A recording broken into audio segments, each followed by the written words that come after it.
hand of time keep turning. The hand of time keeps turning. It's a new day. Yes, a new day that is dawning, And my heart is glad, for for I am nearing home. in the There in the of midst tribulation. of tribulation, Yes, my yes, soul. my soul, Seek your seeks direction. your direction. Give me Give me strength, dear Lord, to face another day. strength when the days are weary. Strength when the days are dreary. Strength Strength when I'm cold. Lord, I'm cold and weary. Strength Lord, give me strength that I can pray. when I'm torn And when I'm torn and tempted, and your will is and your will isn't my will, Give me give me strength, dear Lord, to face another day. the burdens are so heavy. The burdens are so heavy, Needless pain, needless pain, I often carry, even though your words your word has them says all. cast them all on you. It's mine. But in my Weak and weak feeble. and feeble moments, Yes, my soul. yes, my soul needs a contentment. Give me Give me strength, dear dear Lord. Lord, to face another day. Oh, let it be our prayer. Strength when the day. Strength when the days are weary. Strength. Strength Lord, I'm cool. I feel cold and weary. Lord, give me strength that I can pray. And when I'm torn and tempted, And my and your will and my will. isn't my will, Give me give me strength, Lord. dear Lord, to face another day. Strength when the days are weary. I need strength when the days are weary. Strength, Lord, I'm cold and weary.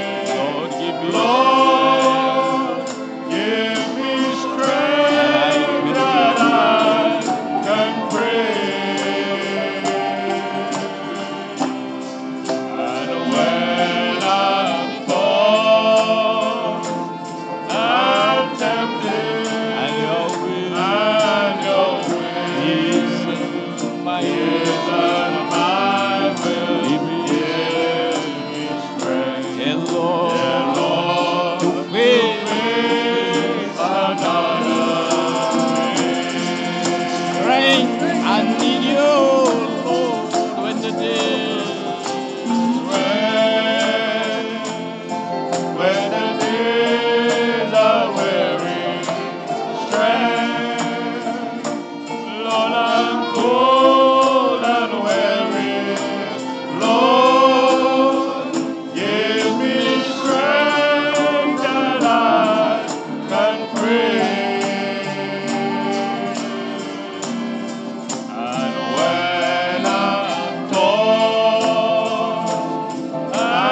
in and out of situation,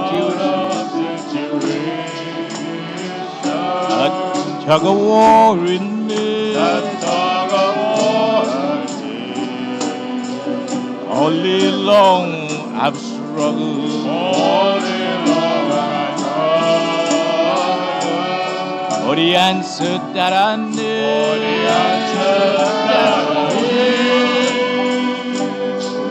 Then I come into your presence. All my questions become and for that sacred moment, no doubt can interfere. No doubt can interfere. In the presence,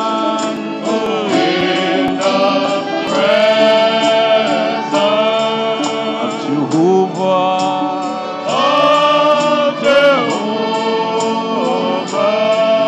God Almighty,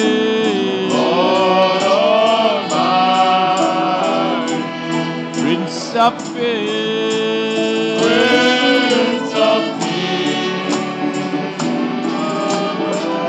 trouble vanish, hearts amended,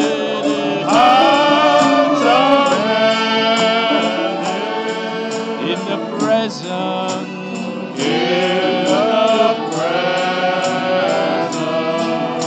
of the King.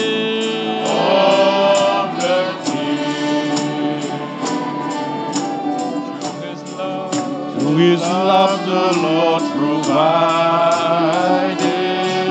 a place for us to rest. A place for us to rest. A place to find the answers. A place to find the answers. In hours of distress. In hours of distress. There's never any reason. There's never any reason to give up in despair. Give up in despair. Oh, just slip away and breathe His name. Just slip away and breathe His name. He'll surely meet you there. He'll surely meet you there.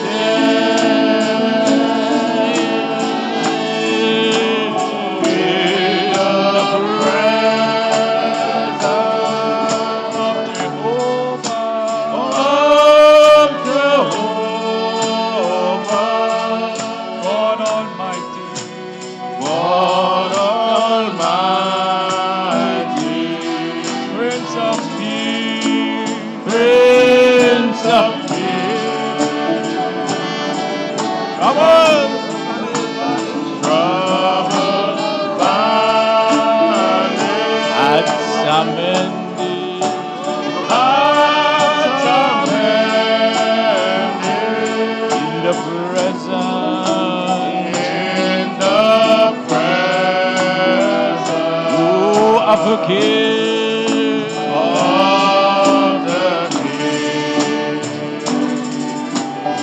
in the presence, of Jehovah,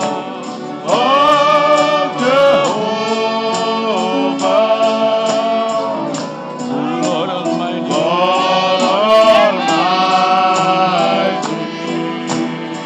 Prince of Peace,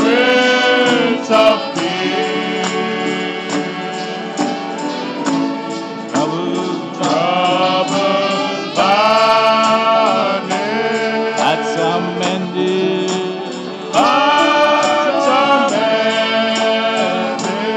In the presence,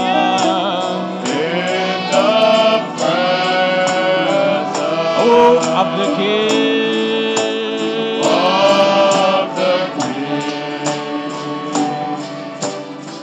in and out of situation,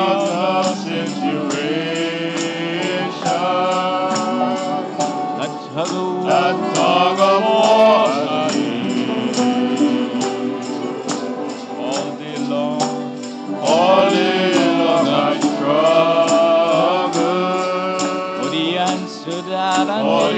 answer that I need. When I come into your presence, all my questions become clear. And for a sacred moment, And for that secret moment, no doubt can interfere. no doubt can interfere. Oh, in the presence of Jehovah,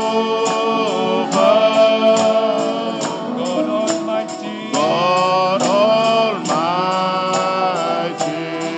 Prince of Peace, Prince of Peace, troubled valley, troubled valley, hearts amended, hearts amended, in the presence in the presence of the King.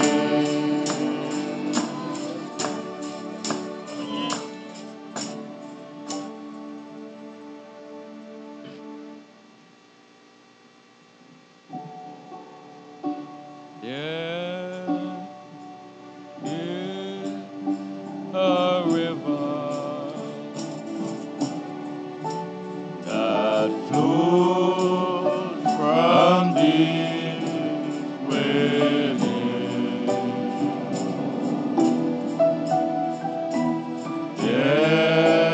There is a fountain that frees the soul from sin.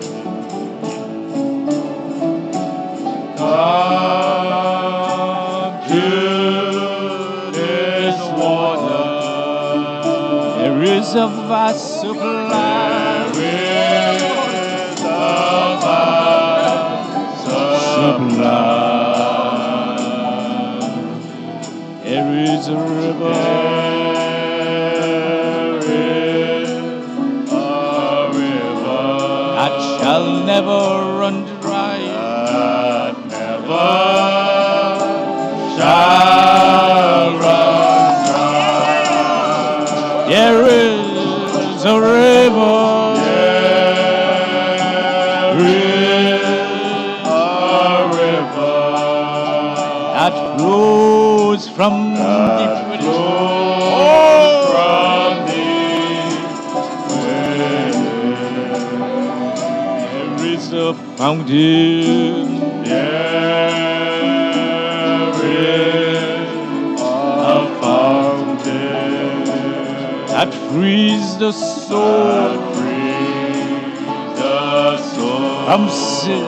from sin. Come to this water. Come to this water. There is a vast supply. There is a vast supply. There is a river There is a river that shall never run dry. that never shall run. சகோதரன் devil, உங்களுக்கு நன்றி. நான் இந்த காலையில் கூறினது போன்று கர்த்தருடைய வீட்டுக்கு வருவது எப்பொழுதும் நன்மையாகவே உள்ளது. அன்றொரு நாள் என்னுடைய வீட்டில் அவள் பாட நான் கேட்டிருந்த ஒரு பாடலை இன்றிரவு பாடுவதற்கு நான் இங்கு சிறு பெண் பிள்ளைகளை அழைக்கும் ஒரு விதமான நோக்கத்தில் இருந்தேன். நமக்கு அதற்கான நேரம் இன்னும் உள்ளது என்று நான் நினைக்கிறேன். அவள் அதிக நாணம் அடையாமல் இருந்தால் நலமாயிருக்கும்.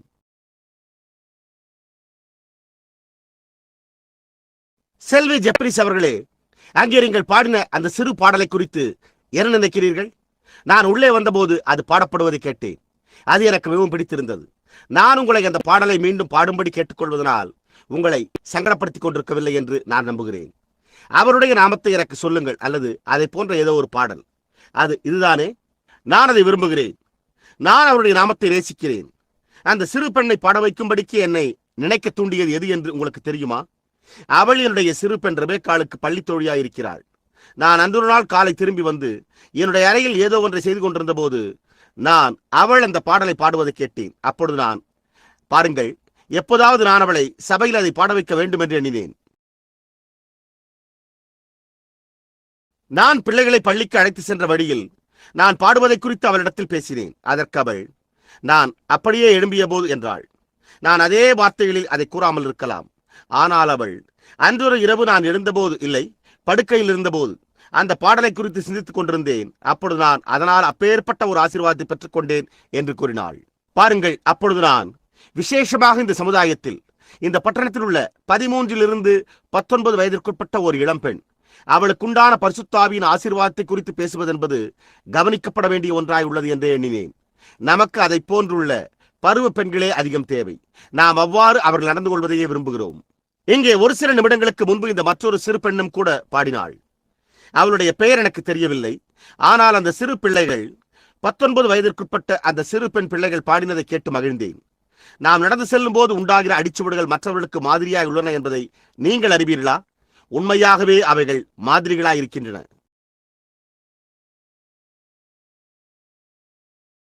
சில ஆண்டுகளுக்கு முன்னர் நிகழ்ந்த ஒரு பழைய சம்பவம். அதாவது, இங்கிலாந்தில் ஒரு மனிதன் இருந்தானாம்.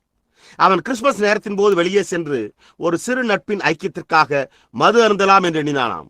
அப்பொழுது அவன் தன்னுடைய அயலகத்தார் மத்தியில் சென்று தன்னுடைய அன்பளிப்புகளை பரிமாறிக்கொண்டிருக்க, அப்பொழுது ஒவ்வொருவரும் அவனிடத்தில், ஜான், இப்பொழுது இந்த மதுவிலிருந்து சற்று பருகு என்று கூறினாராம்.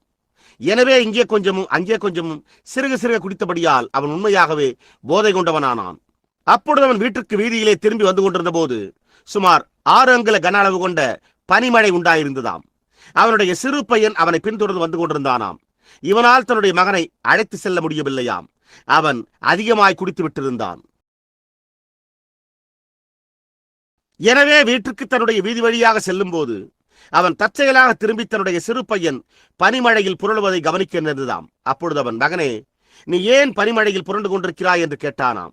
அதற்கு அவனோ, அப்பா, நான் உங்களுடைய அடிச்சுவடுகளையே பின்தொடர்ந்து வர முயற்சித்துக் கொண்டிருக்கிறேன் என்றானாம். அப்பொழுது அவன் அந்த சிறுவனை தன்னுடைய கரங்களால் தூக்கி எடுத்து, தேவனே, இந்நாள் முதற்கொண்டு நான் ஒருபோதும் மது அருந்தவே மாட்டேன் என்று கூறினானாம். யாரோ ஒருவர் உங்களுடைய அடிச்சுவடுகளை பின்பற்றப் போகிறார்கள். எனவே நாம் தொட்டிலில் இருந்து கல்வாரி வரையிலும் உள்ள அந்த நேர்பாதையில் நடப்போமாக. அதுவே அடிச்சுவடுகளாகும். நாம் அவர்களை அதில் நடக்க செய்வோமாக.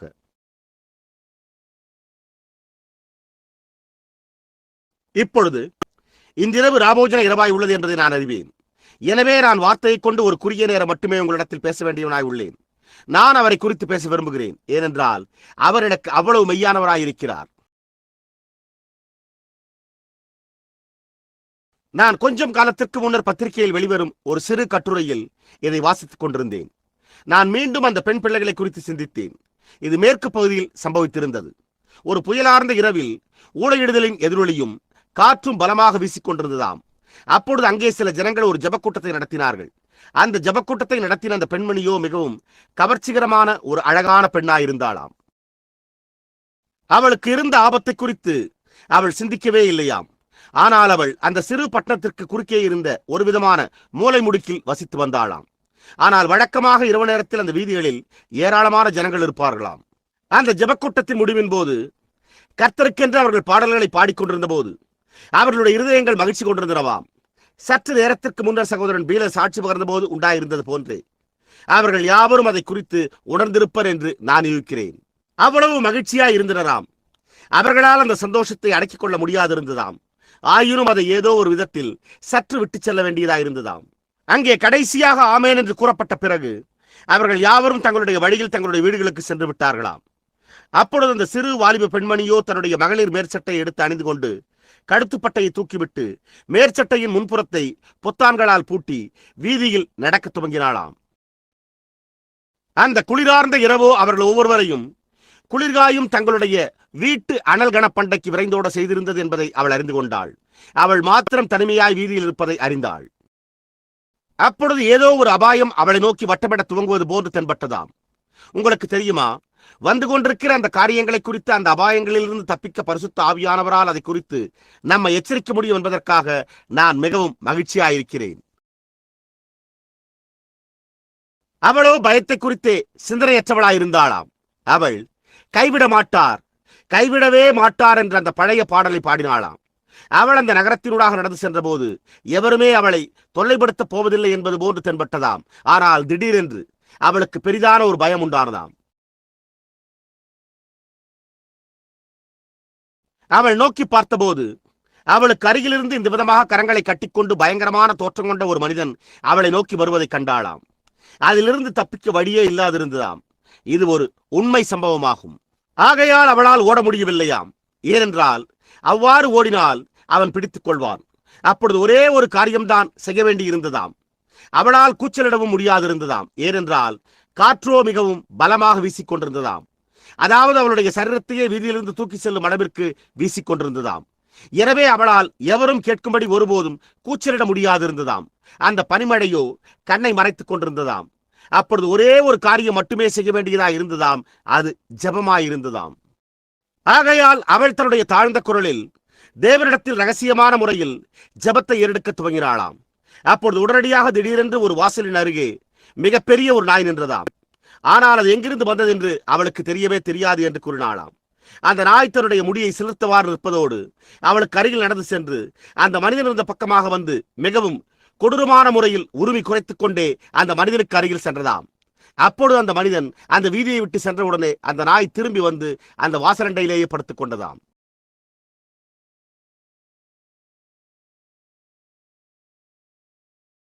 தேவன் தமக்கு சொந்தமானவர்களுக்காகவே அக்கறை கொள்வார். தேவன் சில நேரங்களில் தம்முடைய மகிமையையும் தம்முடைய பாதுகாப்பையும் காண்பிக்கும்படிக்கு ஒரு நாயினூடாகவோ அல்லது ஒரு மிருகத்தினூடாகவோ அல்லது வேறேதோ வழியினூடாகவோ கிரியை செய்கிறார். என்னுடைய பாவங்களின் மன்னிப்பிலும் நான் என்னுடைய பாவங்களை அவரிடத்தில் தினந்தோறும் அறிக்கையிடும் போது அவைகள் இரத்தத்தின் கீழ் இருக்கின்றன என்ற உறுதியோடு நான் அவரை அறிந்துள்ளதற்காக நான் மிகவும் மகிழ்ச்சி அடைகிறேன். இந்த காலை செய்தியில் நான் சற்று கரடுமுரடாக அல்லது சற்று நயமற்ற முறையில் பேசினதாக தென்பட்டிருக்கலாம். ஆனால் அது ஒரு சுகமளிக்கும் ஆராதனைக்கான பொருள் கொண்ட விளக்க செய்தியை அதிகமாக கொண்டிருக்கவில்லை. ஆனால் இதை அறிந்து கொள்ள நான் போதிய காலம் ஜீவித்து விட்டேன். சகோதரன் டோனி, ஒரு மனிதன் ஒரு காரியத்தை செய்ய வழிநடத்தப்படுவதை உணர்கிற போது அவன் அதை செய்வானேயானால் அப்பொழுது தேவன் அதனுடைய எஞ்சிய காரியத்தை ஒரு தனி சிறப்பு வாய்ந்த முறையில் பொறுப்பேற்றுக் கொள்கிறார். இது இங்கே முதன்முறையாக அந்த விதமாக சம்பவித்தது. நாம் வழக்கமாக ஜெப அட்டைகளை கொடுக்க ஜனங்களோ எழும்பி நிற்பர். ஆனால் பரிசுத்த ஆவியானவர் கட்டிடத்தில் எத்தனை அந்நியர்கள் இருக்கிறார்கள் என்று என்னை கொண்டு கேட்டு கட்டிடம் முழுவதுமே அதை செய்து நிறைவேற்றுவார்.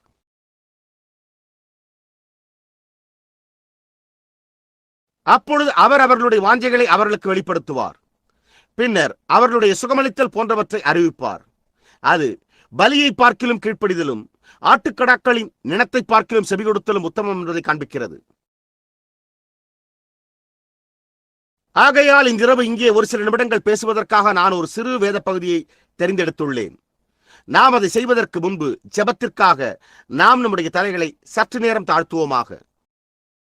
கர்த்தாவே, நீர் என்றைக்கும் தேவனாயிருக்கிறீர். ஜெபம் என்னும் முறையில் நாங்கள் உமக்கு முன்பாக வரும் சிலாகியத்தை பெற்றுள்ளதற்காக நாங்கள் உமக்கு நன்றியையும் துதியையும் செலுத்துகிறோம். முதலாவது, என் நாமத்தினாலே நீங்கள் எதை கேட்டாலும் அதை நான் செய்வேன் என்று எங்களுக்கு வாக்களிக்கப்பட்டுள்ளது என்பதை நாங்கள் அறிந்துள்ளோம். நீர் எங்களுடைய வேண்டுகோளுக்கு பதிலளிப்பீர் என்ற உறுதியை நாங்கள் உடையவர்களாயிருக்கிறோம். ஏற்கனவே ஏராளமானவற்றிற்கு பதிலளிக்கப்பட்டு வருகின்றன. இன்றிரவு நாங்கள் ஆராதனையை முடித்துக் கொண்டு வீட்டிற்கு செல்வோமேயானால் அப்பொழுது நாங்கள் இங்கே இருந்தது நன்மையானதாகவே இருந்தது என்று கூற முடியும் என்பதை நாங்கள் உணர்கிறோம். கூட்டத்தார் பாடின இந்த சீயோனின் கீதங்களை கேட்டீரே. ஜெபத்திலும் தியானத்திலும் கீர்த்தனைகளிலும் ஜனங்கள் தங்களுடைய குரல்களில் கூறினவைகளை கேட்டீரே. வேதமோ உங்களுடைய இருதயங்களில் ஞானப்பாட்டுக்களை பாடி மகிழுங்கள் என்று கூறுகிறது. 13 முதல் 19 வயதிற்குட்பட்ட இந்த சிறு பருவ பெண் பிள்ளைகள் பாடினதையும் கேட்டீரே. நாங்கள் வாழ்ந்து கொண்டிருக்கின்ற இந்த அந்தகார வேளையில் எங்களுடைய சகோதரன் பீலர் அவர்களின் மூலமாக இந்த இரவு தெளிவாக வெளிப்படுத்தி கூறப்பட்டது போல சீயோனின் பாடல்களை அவர்கள் பாட கேட்டோம். சகோதரன் பீலர் எப்படியாய் பாராட்டினார் என்பதையும் நீர் என்ன செய்திருந்தீர் என்பதையும் இப்பொழுது அந்த கரம் இல்லாமல் அவரால் என்ன செய்ய முடியும் என்பதையும் அவர் உணரும்படி எப்படி நீர் அவரை முடமாக்கினீர் என்பதையும் அவர் உம்மிடத்தில் வெளிப்படுத்தி கூறினதையும் கேட்டோம். நாங்கள் உம்முடைய கிருபையினாலும் வல்லமையினாலும் பாதுகாக்கப்படுகின்றோம் என்பதையே அது காண்பிக்கிறது. கர்த்தாவே, இன்றிரவு நாங்கள் யாவரும் கவனமாக செவி கொடுப்போமாக. ஏனென்றால் இது எங்களை சரி செய்யும்படியான பட்டியல் எடுக்க வேண்டிய நேரமாய் உள்ளது என்றும் ஆராய்ந்து சரிபார்க்கும் நேரமாய் உள்ளது என்றுமே நாங்கள் விசுவாசிக்கிறோம். ஏனென்றால் எப்போது சோதித்தெறிந்து வெளியே அனுப்பும் நேரம் இருக்கப் போகிறது என்பதை நாங்கள் அறியோம். அது நாங்கள் நினைப்பதை காட்டிலும் காலதாமதமாயிருக்கலாம். ஆகையால் நாங்கள் எங்களுடைய வழிகளையும் எங்களுடைய சிந்தனைகளையும் இன்றிரவு ஆழ்ந்து ஆராய்ந்து பார்ப்போமாக. நீர் வார்த்தையில் ஒரு சில நிமிடங்கள் எங்களிடத்தில் பேச வேண்டும் என்றும் அதன் பின்னர் நடைபெறவிருக்கும் ராபோஜன ஆராதனையில் எங்களை ஆசீர்வதிக்க வேண்டும் என்றும் நாங்கள் ஜெபிக்கிறோம். நாங்கள் இந்த பிற்கப்பட்ட அப்பத்துண்டுகளையும் திராட்சரசத்தையும் உட்கொள்ளும் போது அது எங்களுடைய பாவ மன்னிப்பிற்காக நொறுங்குண்ட உம்முடைய சரீரத்தையும் சிந்தப்பட்ட இரத்தத்தையுமே சுட்டிக்காட்டுகிறது.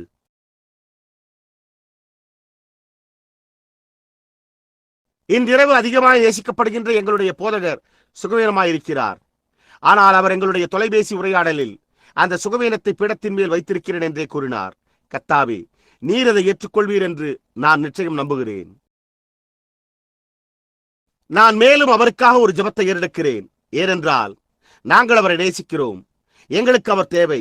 அவருக்காகவும் அவருடைய குடும்பத்தினருக்காகவும் மற்றும் இங்குள்ள ஒவ்வொரு குடும்பத்தினருக்காகவும் இன்றிரவு கூறப்பட்ட எல்லா வேண்டுகோள்களுக்காகவும் கூறப்படாமல் இருக்கின்ற வேண்டுகோள்களுக்காகவும் கூட நாங்கள் ஜெபிக்கிறோம். மேலும் கூட்டங்களில் எங்களை ஆசீர்வதியும். ஏனென்றால் நாங்கள் அதை உங்களுடைய குமாரனாகிய இயேசுவின் நாமத்தில் வேண்டிக் கொள்ளுகிறோம். ஆமேன். நான் இங்கு ஒரு சிறு வேத பகுதியை வாசிக்க விரும்புகிறேன். அதை ராஜாக்களின் 1ஆம் புஸ்தகம் 19ஆம் அதிகாரத்திலிருந்து கண்டெடுத்துள்ளேன். எனவே அதை 9வது வசனத்திலிருந்து வாசிக்கிறேன். அங்கே அவன் ஒரு கெபிக்குள் போய் தங்கினான். இதோ கர்த்தருடைய வார்த்தை அவனுக்கு உண்டாகி, அவர், எலியாவே, இங்கு உனக்கு என்ன காரியம் என்றார். அதற்கு அவன், சேனைகளின் தேவனாகிய கர்த்தருக்காக வெகு பக்தி வைராக்கியமாயிருந்தேன். இஸ்ரவேல் புத்திரர் உமது உடன்படிக்கையை தள்ளிவிட்டார்கள். உம்முடைய பலிபீடங்களை இடித்து உம்முடைய தீர்க்கதரிசிகளை பட்டயத்தினால் கொன்று போட்டார்கள். நான் ஒருவன் மாத்திரம் மீதியாயிருக்கிறேன். என் பிராணனையும் வாங்க தேடுகிறார்கள் என்றான். அப்பொழுது அவர், நீ வெளியே வந்து கர்த்தருக்கு முன்பாக பர்வதத்தில் நில் என்றார். அப்பொழுது இதோ கர்த்தர் கடந்து போனார். கர்த்தருக்கு முன்பாக பர்வதங்களை பிளக்கிறதும் கன்மலைகளை உடைக்கிறதுமான பலத்த பெருங்காற்று உண்டாயிற்று. ஆனாலும் அந்த காற்றிலே கர்த்தர் இருக்கவில்லை. காற்றுக்கு பின் பூமி அதிர்ச்சி உண்டானது. பூமி அதிர்ச்சியிலும் கர்த்தர் இருக்கவில்லை. பூமி அதிர்ச்சிக்கு பின் அக்கினி உண்டாயிற்று. அக்கினியிலும் கர்த்தர் இருக்கவில்லை. அக்கினிக்கு பின் அமர்ந்த மெல்லிய சத்தம் உண்டாயிற்று. அதை எலியா கேட்டபோது தன் சால்வையினால் தன் முகத்தை மூடிக்கொண்டு வெளியே வந்து கெபியின் வாசலில் நின்றான். அப்பொழுது, இதோ எலியாவே, எங்கே உனக்கு என்ன காரியம் என்கிற சத்தம் அவனுக்கு உண்டாயிற்று. நான் ஒரு சில நிமிடங்களுக்காக ஒரு பாடப்பொருளை எடுக்க விரும்புகிறேன். அது இங்கே உனக்கு என்ன காரியம் என்பதாகும். எலியா ஒரு கடினமான நாளை உடையவனாயிருந்தான். அவன் கர்மேல் பர்வதத்தின் மேல் இருந்து வந்தான். அவன் கர்த்தருடைய மகிமை இறங்கி வந்ததை கண்டிருந்தான். அவன் வானத்திலிருந்து அக்கினி வர வேண்டும் என்று ஜெபித்திருந்தான். அதன் பின்னர் பூமியின் மேல் மழை பொழிய வேண்டும் என்று ஜெபித்திருந்தான். இந்த எல்லா சிரமத்தினூடாகவும் இருந்த காரணத்தால் அவனுடைய நிலையானது கிட்டத்தட்ட பொறுமையை இழக்கும் உணர்வை கொண்டவனாயிருந்தான். ஓ, என்னால் அவனுக்காக எவ்வாறு உள்ளுணர்வு கொள்ள முடிகிறது?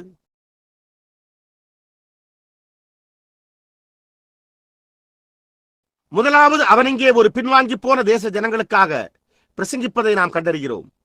ஆனால் ஒரு எசபேல் என்பவளோ தன்னுடைய வழியிலேயே இருக்க விரும்பினாள்.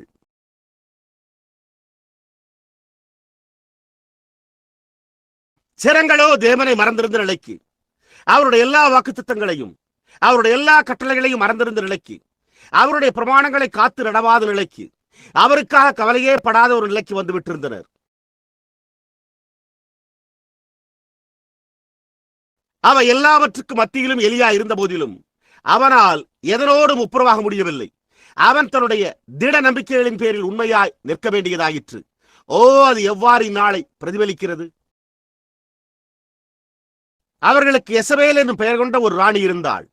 அவள் இஸ்ரவேலின் பிள்ளைகள் எல்லோரையும் தன்னுடைய நவீன விசித்திரமான வாழ்க்கையினால் வழிதவறி போகும்படி வழிநடத்தி இருந்தாள். அவர்கள் வேசித்தனம் பண்ணவும் பொல்லாத காரியங்களை செய்யவும் அவள் தூண்டினாள். அது அப்படியே இன்றைக்கு ஒரு நல்ல இணைவான பொருத்தமாய் இருக்கிறது அல்லவா? ஆனால் எலியா இவை எல்லாவற்றுக்கும் மத்தியிலும் இருந்தான். அதே சமயத்தில் அநேக இஸ்ரவேல் புத்திரர்கள் அவர்களில் ஆயிரக்கணக்கானோர் ஒப்புரவாகி நவீன போக்கு கொண்ட வாழ்க்கையே வாழ விரும்பினர். அதே சமயத்தில் எலியாவோ அதனோடு ஒப்புரவாக மனதில்லாதிருந்தான். அவன் எசபேலுக்கு அவளுடைய ஸ்தானத்தையும் அவள் எப்படி இருக்க வேண்டும் என்றும் கூறினான். அவளோ அந்த தீர்க்கதரிசியை வெறுத்தாள். ஆனால் அவள் சற்றேனும் மாற்றமின்றி வாழ்ந்து கொண்டு அதே சமயத்தில் அவள் தன்னுடைய போதகர் என்று உரிமை கோர மனதில்லாதிருந்த போதிலும் அவன் அவளுடைய போதகராகவே இருந்தான். அநேக சமயங்களில் அவர்கள் அதை கூறும்படி உரிமை கொண்டாடுகிறதில்லை. ஆனால் ஒரு சமுதாயத்திற்கு தேவனால் அனுப்பப்பட்டிருக்கிற ஒரு மனிதன் முழு சமுதாயத்திற்குமே ஒரு போதகராக இருக்கிறான். அவன் ஒரு பாப்டிஸ்டா இருந்தாலும், பிரெஸ்பிட்டேரியனா இருந்தாலும், அல்லது அவன் யாராய் இருந்தாலும் அவனுக்கு இவனே போதகனாவான். தேவன் தன்னுடைய மனிதனை அபிஷேகிக்கிறார். எனவே அவன் ஒப்புரவாக மாட்டான். ஆனால் ஜனங்களோ சில நேரங்களில் அவனை வெறுக்கிறார்கள். ஏனென்றால் அவன் சத்தியத்திற்காக நிற்கிறான். ஆனால் அதே சமயத்தில் அவன் அந்த வேலைக்கான தேவனுடைய போதகனாயிருக்கிறான். அவள் அவனை வெறுத்தாள். அவள் அவனை கொல்லக்கூடிய எந்த காரியத்தையும் செய்ய மனதுள்ளவராயிருந்தாள்.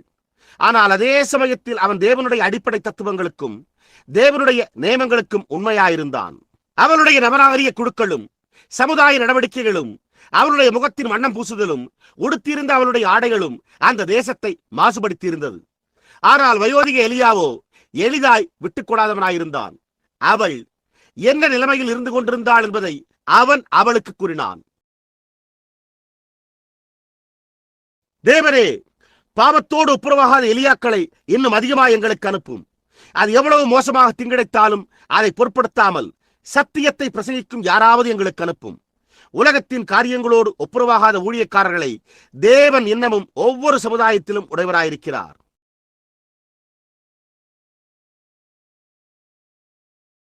எலியா நவீன போக்கு கொண்ட காரியங்களை விரும்பவில்லை. ஆகையால் அவன் தேவனுக்கு உண்மையாய் நின்றான். அப்பொழுது பல பரீட்சை உண்டானது. பல பரீட்சையானது மீண்டும் வந்துள்ளது. எலியா கர்மேல் பர்வதத்தின் மேல் இருந்தான். அற்புதங்களின் நாட்கள் எல்லாம் கடந்து போய்விட்டன. அற்புதங்கள் என்பவைகளை போன்ற எந்த காரியமும் இருக்கவே முடியாது என்று அவர்கள் எண்ணி இருந்த போது அதில் விசுவாசம் கொண்டிருந்த ஒரு மனிதன் அங்கே இருந்தான். அப்பொழுது அவன், உங்களுடைய எல்லா தீர்க்கதரிசிகளையும் இங்கே மேலே அழைத்து வாருங்கள், அவர்களை இங்கே பர்வதத்தின் மேல் அழைத்து வாருங்கள். அப்போது தேவன் யார் என்பதை பார்க்கும்படி நாம் நிரூபிப்போம் என்றான். நான் அந்த வேத வாக்கியத்தை விரும்புகிறேன். இன்றைக்கு எப்போதாவது ஒரு நேரத்தில் ஒரு இடத்தில் அந்த உண்மையான தேவனுடைய வல்லமை வெளிப்படுத்தப்பட வேண்டியதா இருந்தால் நலமாயிருக்கும். தேவன் நலமாய் இருக்கிறார் என்பதை நாம் நிரூபிப்போம். கல்வியே விடுதலைக்கான வழியா இருக்குமானால் அப்பொழுது ஏன் அது செயல்படுகிறதில்லை? சமுதாய புகழ்ச்சிகள் போன்றவை வழியா இருக்குமானால் அப்பொழுது ஏன் அது செயல்படுகிறதில்லை? நம்முடைய நண்பர்களாயிருக்கும் மற்ற தேசங்களுக்கு கடன் வழங்குவோமேயானால் அவர்கள் காரியம் முடிந்தவுடனே நமக்கெதிரே அவர்களுடைய குதிங்காலை தூக்குகிறார்கள். நீங்கள் பணத்தினால் நட்பை வாங்க முடியாது. நட்பு ஒரு தேவனுடைய வரமாயிருக்கிறது. மகத்தான சபைகளும் மகத்தான போதகர்களுமே அதற்கான வழியா இருப்பார்களே. ஆனால் நாம் ஏன் இன்னும் நம்முடைய சமுதாயங்களில் தேவனை அதிகமாய் அறியாதவர்களாக இருக்கிறோம்? அப்படியானால் நாம் ஏன் இன்னும் தொடர்ந்து பின்தங்கிய நிலையிலேயே இருக்கிறோம்? கல்வி திட்டமும் நன்கு பயிற்சி அளிக்கப்பட்ட பிரசங்க பீடமும் நன்கு பயிற்றுவிக்கப்பட்ட பாடற்குழுவும் அதற்கான வழியா இருக்குமானால் அப்பொழுது நாம் ஏன் எல்லா நேரத்திலும் தொடர்ந்து தேவனை விட்டு தூரமாய் விலகிச் செல்லுகிறோம்? அப்படியானால் அது கிரியை செய்யவில்லையே. விஞ்ஞானம் என்ன செய்துள்ளது? விஞ்ஞானம், நீங்கள் நேரம் வரும் அப்பொழுது விஞ்ஞானத்தால் இதை செய்ய முடியும், அதை செய்ய முடியும் என்று கூறலாம். அவர்கள் என்ன செய்துள்ளனர்? அவர்கள் முழு உலகத்தையும் அழித்துக் கொண்டிருக்கிறார்கள் என்ற ஒரு இலக்கியை நம்மை கொண்டு வந்திருக்கின்றனர். அவர்கள் என்ன செய்து கொண்டிருக்கிறார்கள்? அவர்கள் உலகை மேம்பட்டதாக்குவதற்கு பதிலாக பாழாக்கிக் கொண்டிருக்கிறார்கள். அண்மையில் ஐக்கிய நாடுகளின் இளைஞர் பிரிவுகளுக்கான அரசியல் துறையரங்க துப்பறியும் காவல்துறை இலாக்காவின் தலைவரான ஆல்ஸ்பெரார் என்னை அவருடைய அலுவலகத்திற்கு அழைத்திருந்தார். நான் அவரை கிறிஸ்துவனண்டை வழிநடத்தி இருந்த பிறகு ஒரு நாள் நாங்கள் அங்கே துப்பாக்கி சுடும் பயிற்சியை பழகும் அரங்கத்தில் இருந்தோம். அப்பொழுது அவர், சகோதரன் பிரணாம் அவர்களே, நான் ஒரு பாப்டிஸ்ட், நீங்களும் ஒரு பாப்டிஸ்டாக இருந்தீர்கள் என்று நான் கேள்விப்பட்டேன் என்றார். அதற்கு நானோ ஆமையா என்றேன். அப்பொழுது அவர், ஆனால் நீர் பேசிக் கொண்டிருக்கிற பரிசுத்த ஆவியை நான் இன்னும் பெற்றுக்கொள்ளவில்லை என்றார். மேலும் அவர், அது எனக்காகவும் இருக்கும் என்று நீர் நினைக்கிறா என்று கேட்டார். அப்பொழுது நான் ஆமையா என்றேன். அதற்கு அவர், ஏதாவது ஒரு அருமையான உணவக விடுதியில் ஒரு அருமையான அறையை ஏற்பாடு செய்கிறேன், அதன் பின்னர் நீங்களும் நானும் அங்கு செல்வோம். அப்பொழுது அவர் ஒரு கால் அந்த உணவக விடுதிக்கு வந்து என்னை அவருடைய ஆவியினால் நிரப்புவார் என்றார். அதற்கு நான், உமக்கு ஒரு உணவக விடுதி அறை வேண்டியதில்லையே என்றேன். அப்பொழுது அவரோ, அப்படியானால் அவர் என்னை எங்கே சந்திப்பார் என்று கேட்டார். அதற்கு நான், இங்கேயே சந்திப்பார் என்றேன். அப்பொழுது அவர் இந்த பயிற்சி அரங்கத்திற்குள் வரமாட்டார், அவர் இங்கே இந்த துப்பாக்கி சுடும் பயிற்சி அரங்கத்திற்குள் வருவாரா என்று கேட்டார். அதற்கு நான், அவர் ஒருவருக்காக ஒரு மீனின் வயிற்றுக்குள் சென்றார், மற்றொருவருக்காக அவர் எரிகிற அக்கினி சூளைக்குள்ளாக சென்றார். எனவே நீர் அவரை சந்திக்கும் எந்த இடத்திலும் அவர் உங்களை சந்திப்பார் என்றேன். நிச்சயமாக தேவன் உங்களை சந்திக்க விரும்புகிறார். அவர் உங்களோடு அதை குறித்து பேச விரும்புகிறார். நீங்கள் எங்கே இருக்கிறீர்களோ அங்கேயே அவர் வருவார். இப்பொழுது யெசபேல் தேசத்தை மாசுபடுத்தி இருந்தாள். எலியா ஒரு சிரமத்தின் பேரிலான உணர்ச்சி துடிப்புடையவனாய் இருந்து வந்தான். தேவன் இன்னமும் தேவனாய் இருக்கிறார் என்று நிரூபிக்கும்படி அவன் பர்வதத்தின் மேல் மகத்தான அற்புதங்களையும் அடையாளங்களையும் நிகழ்த்தி இருந்தான். ஆனால் அவனால் ஒரு அற்புதத்தின் மூலமாகவே அதற்கு பதிலளிக்க முடிந்தது. அது என்ன ஒரு விளைவை கொண்டு வந்தது? அவனுடைய சொந்த ஜீவனுக்கான ஒரு பயமுறுத்துதலையே. அது ஒரு உலகளாவிய எழுப்புதலுக்கு பதிலாக என்னத்தை கொண்டு வந்தது? அது அவனுடைய ஜீவனுக்கு ஒரு பயமுறுத்துதலையே கொண்டு வந்தது. யெசபேல் ஆகாப் இந்த காரியங்களை அவனிடத்தில் கூறின போது அவள், நான் நாளை இந்நேரத்தில் அவனுடைய தலையை துண்டிக்காமற் போனால் தேவர்கள் அதற்கு சரியாகவும் அதற்கு அதிகமாகவும் எனக்கு செய்ய கடவர்கள் என்றாள். தேவனை தன்னுடைய இதயத்திற்குள் கொண்டிருந்த எலியா தேவன் இன்னமும் தேவனாய் இருக்கிறார் என்று ஜனங்களுக்கு காண்பிக்க முயற்சித்துக் கொண்டிருந்தான். எனவே இதுவோ அவனை உணர்ச்சி பொங்க திடுக்கிட செய்திருந்தது. ஆகையால் அவன் அதை கேட்டபோது அவன் வனாந்திரத்திற்குள்ளாக ஓடினான். அப்பொழுது அவன் அங்கே ஆறுதலை கண்டடைய முயற்சித்து ஒரு சூறை செடியின் கீழ் படுத்துக் கொண்டான். அவர் தம்முடைய ஊழியக்காரனை தூரமாய் அனுப்பியிருந்தார். அவர் அவனை அங்கேயே இருக்கும்படி விட்டுவிட்டார். இப்பொழுது நம்முடைய சம்பவ பகுதி 3 வித்தியாசமான ஸ்தலங்களுக்குள்ளாக செல்லுகிறது. ஒன்று கர்மேல் பர்வதம், அடுத்தது சூறை செடியின் கீழே, மூன்றாவது ஸ்தலம் தேவன் அவனை சந்திக்கிறார். அவன் ஒரு குகையில் இருக்கிறான். இது மிகவும் வினோதமாய் உள்ளது. இங்குள்ள போதகரும் மற்ற ஊழியக்காரர்களும் இதை அறிந்திருக்கிறார்கள். கவனியுங்கள், உங்களுடைய கர்மேல் பர்வதங்களுக்கு பிறகு நீங்கள் ஒரு சூறை செடியின் கீழே இருக்கப் போகிறீர்கள். ஒரு மனிதன் எப்பொழுதாவது ஒரு ஆசீர்வாதத்தை உடையவனாய் இருக்கும் போது, தேவனுடைய வல்லமை ஊற்றப்படுகிற போது, அது அவனுக்காக ஏதோ ஒரு காரியத்தை செய்கிறது. பாருங்கள், அப்பொழுது சாத்தான் பாதையில் இருக்கிறான். நினைவிருக்கட்டும், ஞாயிற்றுக்கிழமையான ஒரு நல்ல நாளுக்கு பிறகு அதற்கு அடுத்த நாள் திங்கட்கிழமை அது ஒரு கடினமான காரியமாய் இருக்க போவதாயிருக்கும். ஏனென்றால் அதற்கு முந்தின நாள் பரிசுத்த ஆவியானவர் உங்களுக்காக மனதில் பதிய வைத்ததை, அதிலிருந்து உங்களுடைய அந்த நம்பிக்கையை இடித்து தள்ளக்கூடிய ஒவ்வொரு காரியத்தையும் அவன் செய்ய போகிறான். ஆகையால் எலியா ஒரு மிக கடுமையான நாளை உடையவனாயிருந்தான். ஆனால் எப்படி இருந்த போதிலும் அவன் பதட்டமான நிலையை உடையவனாயிருந்தான். எல்லா தீர்க்கதரிசிகளுமே பித்து பிடித்தவர்கள் என்று அறிவிக்கப்பட்டிருந்தனர். இயேசு கிறிஸ்து பித்து பிடித்தவர் என்று அறிவிக்கப்பட்டார். ஒவ்வொரு அப்போஸ்தலர்களுமே பொது ஜனங்களால் பித்து பிடித்தவர்கள் என்று அறிவிக்கப்பட்டனர்.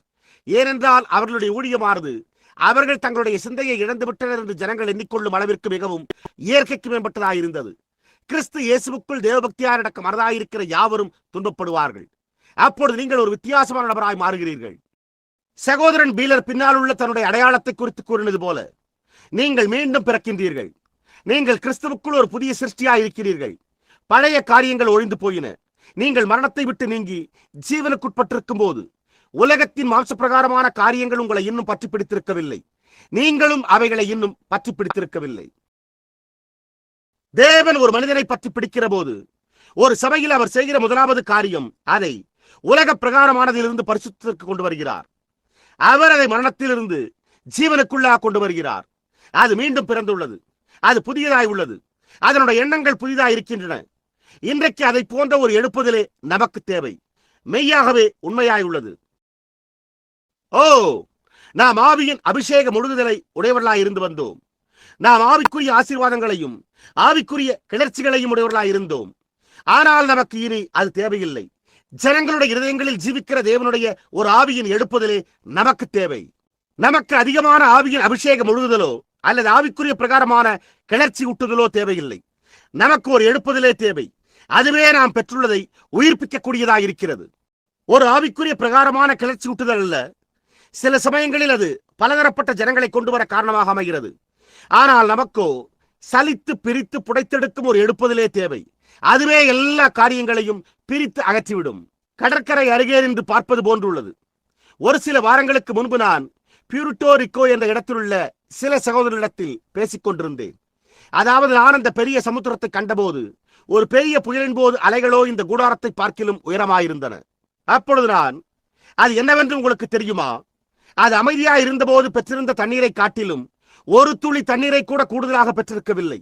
ஆனால் அந்த கொந்தளிப்பையும் குதித்தலையும் செய்கிறது எது? அது எதை பொருட்படுத்துகிறது? அது அதில் உள்ள எல்லா குப்பைகளையும் கரையின் மேல் எரிகிறது என்றேன். அதுதான் சபைக்கு தேவைப்படுகிறது.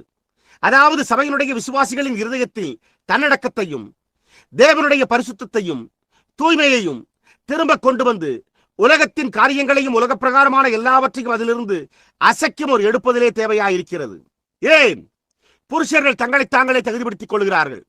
அவர்கள் எப்பொழுதாவது ஒரு தடவை கூட தங்களுடைய ஆவியில் எழுப்புதல் அடைகிறதில்லை.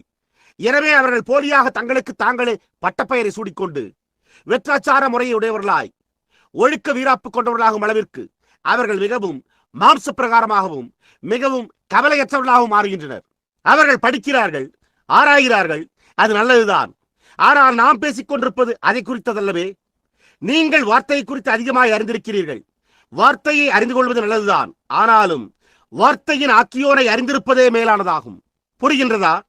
நீங்கள் விட்டுவிடுகிற அந்த சிறிய ஏதோ ஒரு காரியமே, நீங்கள் என்னவாய் இருக்கிறீர்கள் என்பதை உங்களுடைய இருதயத்தில் உருவாக்குகிற ஏதோ ஒரு காரியமே, அதுவே முக்கியமான காரியமாகும். நான் உங்களுக்கு சொல்லுகிறேன், எலிசா தன்னுடைய பதற்றத்தின் படபடப்பில் இருந்தான். நான் எப்பொழுதும் அவருக்காக வருத்தப்பட்டுள்ளேன். அவனுடைய பதற்ற நிலையில் ஏறக்குறைய மடிந்து போகும் நிலையில் இருந்தான். எசபேலிடமிருந்து வந்த அந்த பெரிய இடி போன்ற செய்தியானது மடிந்து போகும் அளவிற்கு தாக்கியிருந்தது. ஆகையால் அவன் ஓடி வனாந்தரத்துக்குள்ளாக சென்று அந்த சூரச்செடியின் கீழ் படுத்துக் கொண்டான். ஓ, அது சூறைச்செடியின் அனுபவமாயிற்று. நம்மில் அநேகர் நம்மை சூறைச்செடியின் கீழ் கண்டறிகிறோம். நான் அங்கே என்னை கண்டறிகிறேன். அநேக சமயங்களில் நீங்கள் என்ன செய்ய வேண்டும் என்று தெரியாத ஒரு இடத்திற்கு வருகிறீர்கள். நீங்கள் குழப்பமடைந்துள்ளீர்கள். வெளிப்படையாக கூறினால், இப்பொழுது நான் சரியாக அதன் கீழ் இருந்து, ஓ தேவனே, நான் என்ன செய்ய நீ சித்தமாய் இருக்கிறீர் என்று கூறி யோசித்துக் கொண்டிருக்கிறேன். எலியாவைப் போல சூறைச்செடியின் கீழ் இருக்கிற ஜனங்களை நீங்கள் அறிவீர்கள். அவர்கள் உறங்க விரும்புகின்றனர். நான் உலகில் உள்ள எவரை பார்க்கிலும் அதிகம் களைப்புற்றிருக்கிற ஜனங்களுக்கே பிரசங்கிக்கிறேன். ஜனங்கள் மிகவும் களைப்படைந்துள்ளனர். அவர்கள் எங்கும் உள்ள பைத்தியக்கார விடுதிகளையும் மருத்துவமனைகளையும் நிரப்பிக் கொண்டிருக்கும் அளவிற்கு அவ்வளவு மனசம்பந்தமான சிரமம் அடைந்துள்ளனர். அவர்கள் எதை விசுவாசிப்பது என்றும் அவர்களுக்கு என்ன தேவை என்றும் அறியாத அளவிற்கு அவர்கள் அப்படிப்பட்ட ஒரு மனத்தளர்வுற்ற பதற்ற நிலைக்குள்ளாக சென்று விட்டனர். அவர்கள் அங்கேயே படுத்து கிடக்கிறார்கள். அவர்களுக்கு என்ன செய்வதென்றே தெரியவில்லை. ஓ, அது அப்பேற்பட்ட ஒரு சோக காட்சியாய் உள்ளது. என் சகோதரனே, இங்கே கவனி. அதை போக்க உன்னால் மது அருந்த முடியாது. அதை போக்க உன்னால் சத்தமிட முடியாது. அதனை மட்டுப்படுத்தும் அளவிற்கு உன்னால் ஒருபோதும் சீட்டு விளையாட முடியாது. நீ அதை உறக்கத்தில் போக்க முயற்சித்து 1000 தூக்க மாத்திரைகளை உட்கொள்ளலாம். ஆனாலும் உன்னால் அதை செய்ய முடியாது. நம்முடைய எல்லா சிறு பரிகாரங்களுமே நோயின் அறிகுறிகளை கட்டுப்படுத்த மட்டுமே உதவுகின்றன. ஆனால் நாம் அந்த நோய்க்கான சுகத்தை பெற்றுக்கொள்ள வேண்டும். நாம் அதை பெற்றுக்கொள்ள வேண்டுமானால் உலகத்தில் உள்ள எல்லா மனநோய் வைத்தியர்களாலும் கூட அதனை குணப்படுத்த முடியாது. அது நோய்க்கான அறிகுறிகளை கட்டுப்படுத்த மட்டுமே உதவுகிறது. சுகமோ இயேசு கிறிஸ்துவின் இரத்தத்தில் உள்ளது. கடற்கரையில் ஓய்வெடுப்பதினால் அல்ல, கீதத்தை கேட்க செல்வதனால் அல்ல, கீதங்களை பாடும் ஒரு பாடற்குழுவினால் அல்ல. அதைத்தான் நாம் இன்றைக்கு செய்ய முயற்சிக்கிறோம். அதனை பாடி போக்கிட முயற்சிக்கிறோம். ஓ, நாம் நம்மை ஜோன்ஸை போன்றாக்கிக் கொள்வோம். நாம் வித்தியாசமான ஏதோ ஒரு காரியத்தை செய்ய முயற்சித்துக் கொண்டிருக்கிறோம். நாம் அதை போக்க கல்வி பயில முயற்சித்துக் கொண்டிருக்கிறோம். அதை செய்வதற்கு ஒரே ஒரு வழி மாத்திரமே உண்டு. அது உண்மைகளை நோக்குவதாகும். அது உண்மை. ஓ, நீங்கள் நிலைகுலைந்து குழப்பமடைந்திருந்தால் சபையில் சேர்ந்து கொள்ளாதீர்கள். கிறிஸ்துவண்டை வாருங்கள். அது மாத்திரமே பரிகாரமாகும். வேறெதிலும் ஈடுபட வேண்டாம். வேறெதையும் புதிதாக துவங்க வேண்டாம். அப்படியே புதிய ஜீவனை பெற்றுக் கொள்ளுங்கள். கிறிஸ்துவே பதிலாயிருக்கிறார். அவன் அங்கே சூறைச்செடியின் கீழ் படுத்திருந்தான். அவனுக்கு என்ன செய்ய வேண்டும் என்றே தெரியவில்லை. அவனுடைய பதற்ற நிலை நிலைகுலைக்கப்பட்டிருந்தது. அவன் நடுங்கிக் கொண்டிருந்தான். அவன் அழுது கொண்டிருந்தான் என்பதில் சந்தேகமில்லை. எனவே அவன் ஒரு பயங்கரமான நிலையில் இருந்தான். நம்மில் அநேக விசேஷமாக ஒரு கர்மேல் பர்வத அனுபவத்திற்கு பிறகு அந்த ஸ்தானங்களை அடைந்துள்ளோம். அன்று ஒரு நாள் அதை குறித்து யாரோ ஒருவரால் என்னிடம் கேட்கப்பட்டது. அது எப்படி என்னவாயிருக்கும், என்ன செய்யப்பட முடியும், அந்த நேரத்தில் நமக்காக என்ன செய்யப்பட முடியும்? செய்ய வேண்டிய ஒரே ஒரு காரியம்தான் உண்டு. அது உங்களையே தேவனிடத்தில் ஒப்புக் கொடுப்பதாகும். இப்பொழுது ஒரு மனிதனால் அதிகமாக வேலையில் தன்னை ஈடுபடுத்திக் கொள்ள முடியும். அதே சமயத்தில் ஒரு மனிதனால் தன்னை குறைவான வேலையிலும் ஈடுபடுத்திக் கொள்ள முடியும். இந்த மனிதனுக்கு உணவு தேவை என்பதை தேவன் அறிந்திருந்தார். எனவே அவனுக்கு புசிக்க ஏதோ ஒன்று தேவைப்பட்டது. இங்குள்ள இந்த இடத்திலே கீழே அவன் படுத்துக் கொண்டிருந்தான். அப்பொழுது அவனுக்காக ஏதோ ஒரு காரியத்தை தேவன் செய்ய வேண்டியதாக இருந்தது. சூறை செடியின் கீழ் வருகிற ஒவ்வொரு மனிதனுக்காகவும் தேவன் ஏதோ ஒரு காரியத்தை செய்ய வேண்டியவராயிருக்கிறார். இல்லை என்றால் அவன் சின்ன பின்னமாகி விடுவான். அவருடைய ஊழியக்காரன் என்ன செய்ய வேண்டும் என்பதை அறியாமல் அங்கு அந்த செடியின் கீழ் படுத்துக் கொண்டிருப்பானே, ஆனால் அப்பொழுது அவர் அதை செய்ய வேண்டியவராயிருக்கிறார். அவர் தன்னுடைய கட்டளையை நிறைவேற்றியுள்ளார். எலியாவோ, ஓ கர்த்தாவே, நான் மரிக்கட்டும் என்றான். நான் பிரசங்கித்து மன்றாடி சம்மதிக்க செய்து பின்னர் தேவதூதன் கூட்டத்தினூடாக அசைவாடி அடையாளங்களையும் அற்புதங்களையும் செய்கிறதை கண்டு மிகவும் களைப்புற்றவனாய் காணப்பட்டு கூட்டத்தை விட்டு வெளியே வந்த பிறகு நானும் அதுபோன்று அந்த உணர்வுகளை உடையவனாயிருந்திருக்கிறேன். அப்பொழுது நான் வெளியே வந்து ஒரு காரில் அமர்ந்திருக்கும் போது அவர்களோ, அது மனோதத்துவ சாஸ்திரமே இல்லாமல் வேறொன்றுமில்லை, அது ஒன்றுமே இல்லை, அதற்கொன்றுமே கிடையாது, அவை யாவும் அர்த்தமற்றவை என்று கூறுவதை கேட்டு அழுவேன். ஓ, அப்பொழுது நான் இந்த சுரைச்செடியின் கீழ் ஊர்ந்து செல்கிறேன். பின்னர் நான், கர்த்தாவே, நீர் ஏன் என்னை அதை செய்யும்படி அனுமதித்தீர்? என்ன செய்யப்பட முடியும் என்று சிந்தித்து பார்க்கிறேன். ஆனால் நாம் யாவரும் அந்த அனுபவங்களை அடைந்துள்ளோம். ஆனால் அவருடைய ஊழியக்காரனுக்கோ யெகோவாவின் இரக்கம் உண்டே. உங்களுடைய சோதனைகளை தேவன் அறிந்திருக்கிறார். இதை சற்று அறிந்து கொள்ளுங்கள். அவர் அதை குறித்து எல்லாவற்றையும் அறிந்திருக்கிறார். ஆகையால் அவர் இறங்கி வருகிறார். அவர் தம்முடைய ஊழியக்காரனுக்கு கொஞ்சம் இளைப்பாறுதல் தேவைப்படுகிறது என்பதை அறிந்திருக்கிறார். ஆகையால் அவர் சற்று நேரம் அவனை உறங்க வைக்கிறார். அவன் அங்கே படுத்துக் கொண்டிருக்கையில் அவன் பலமடைய காத்துக் கொண்டிருந்தார். இல்லை என்றால் அவன் மரிக்கும்படி ஜெபித்துக் கொண்டிருப்பான். கர்த்தாவே, என் பிதாக்கள் எனக்கு முன்னே மரித்து போயினர். எனவே இப்பொழுது என் ஜீவனையும் எடுத்துக்கொள்ளும். நான் போதுமானவற்றை செய்துவிட்டேன். நான் ஒரு நல்ல போராட்டத்தை போராடினேன். நான் ஓட்டத்தை முடித்தேன். ஆனால் அங்கோ இன்னும் செய்யப்பட வேண்டிய வேலை இருந்தது. தேவன் தம்முடைய தீர்க்கதரிசியோடு வேலையை முடித்து விடவில்லை. ஆனால் அவருக்கு இன்னமும் வேலை இருந்தது. நாம் எவ்வளவுதான் கதறினாலும், இதையும் அதையும் அல்லது மற்றதையும் சிந்தித்தாலும் கவலை இல்லை. தேவன் நம்மோடு காரியத்தை நிறைவேற்றி முடிக்கும் வரையில் ஒன்றுமே நம்மை எடுத்துக்கொள்ள முடியாது. நான் அதை குறித்து அறிந்திருப்பதற்கு மிகவும் மகிழ்ச்சி அடைகிறேன். நான் ஒரு முறை செய்தது போல் நீங்களும் சில சமயங்களில் அதை போன்று செய்ய உணரலாம். அதாவது, நான் ஒரு கைத்துப்பாக்கியை என் தலைக்கு எதிரே வைத்து தற்கொலை செய்து கொள்ள முயன்றேன். ஆனால் என்னால் அதை செய்ய முடியவில்லை. பின்னர் நான் பணிபுரிந்து கொண்டிருந்த மின்சார கம்பியில் பாய்ந்து ஓடிக்கொண்டிருக்கும் உயரிய மின்வெளி அளவியல் பாதுகாப்பு கையுறைகளை கடற்றிவிட்டு அந்த மின்சார கம்பியில் கரத்து வைக்க முயன்றேன். ஆனாலும் என்னால் அதை செய்ய முடியாமல் போயிற்று. ஏதோ ஒன்று அப்படியே பற்றி பிடித்துக் கொண்டது. அது எலியாவோடு இருந்த அதே தேவன். இன்றைக்கும் அவர் அதே மாறாத தேவராயிருக்கிறாரே. அவர் என்னை அந்த சுரைச்செடியின் கீழ் கண்டார். என்னுடைய மனைவியும் குழந்தையும் என்னுடைய தந்தையும் என்னுடைய சகோதரனும் மற்றுமுள்ள யாவரும் அதோ அங்கே அந்த கல்லறையில் கிடந்தனர். நான் ஏறக்குறைய நிலைகுலைந்து போனவனாயிருந்தேன். அப்பொழுது நான் இந்த சுரைச்செடியின் கீழ் படுத்திருந்தேன். அது கடினமாயிருந்தது. எனக்கு ஒரு நிலைமை ஏற்பட்டது. நான் என்னையே மறந்து அவ்வளவாய் உணர்விழந்தவனாயிருந்தேன். நான் ஒரு துப்பாக்கி எடுத்து சுட்டுக்கொண்டு என்னுடைய மூளையை சிதற பண்ண முயற்சித்தேன். ஆனால் அதுவோ வெடிக்கவில்லை. பார்த்தீர்களா? ஆனால் இன்னும் செய்யப்பட வேண்டிய வேலை இருந்தது. ஏதோ ஒரு காரியம் செய்யப்பட வேண்டியதா இருந்தது. அப்பொழுது தேவன் தம்முடைய வேலையை செய்து முடித்திருக்கவில்லை. அவர் எப்பொழுதுமே உங்களை குறித்து அக்கறை எடுத்துக் கொள்வார். பரிதாபமான சோர்வுற்ற களைத்து போன ஊழியக்காரன் ஆயிற்று. அவர் அவனை கண்டார். அவன் எங்கே இருந்தான் என்பதை அவர் அறிந்திருந்தார். இன்றிரவு நீங்கள் எங்கே இருக்கிறீர்கள் என்பதை அவர் அறிந்திருக்கிறார். நீங்கள் ஒரு சூழ்ச்செடியின் கீழ் இருக்கலாம். ஒரு கால எல்லா காரியமும் போய்விட்டிருக்கலாம். ஆனால் நினைவிருக்கட்டும், நீங்கள் எங்கே இருக்கிறீர்கள் என்பதை அவர் அறிந்திருக்கிறார். நமக்கு முழுமையான மறு ஏற்பாடு தேவையில்லை. அங்கே கீழே தென்பாகத்தில் உள்ள வயோதிக கருப்பு நிற பெண்மணி கூறினது போன்றே உள்ளது. அதாவது, அவளுக்கு ஒரு விபத்து ஏற்பட்டிருந்தது. ஒரு கார் அவளை இடித்து விட்டிருந்தது. அது அவளுக்கு மிகவும் மோசமான தீங்கிழைத்திருந்தது. எனவே வழக்கறிஞர், நீர் இந்த சேதங்களுக்காக வழக்கு தொடர விரும்புகிறீரா என்று கேட்டார். அதற்கு அவளோ, வழக்கறிஞரே, இரக்கம் முடியாது தேரே என்று கூறிவிட்டாளாம். மேலும் அவள், எனக்கு போதுமான சேதம் உண்டாயிருக்கிறது, எனவே நான் கொஞ்சம் பழுது பார்க்கவே விரும்புகிறேன் என்றே பதிலளித்தாளாம்.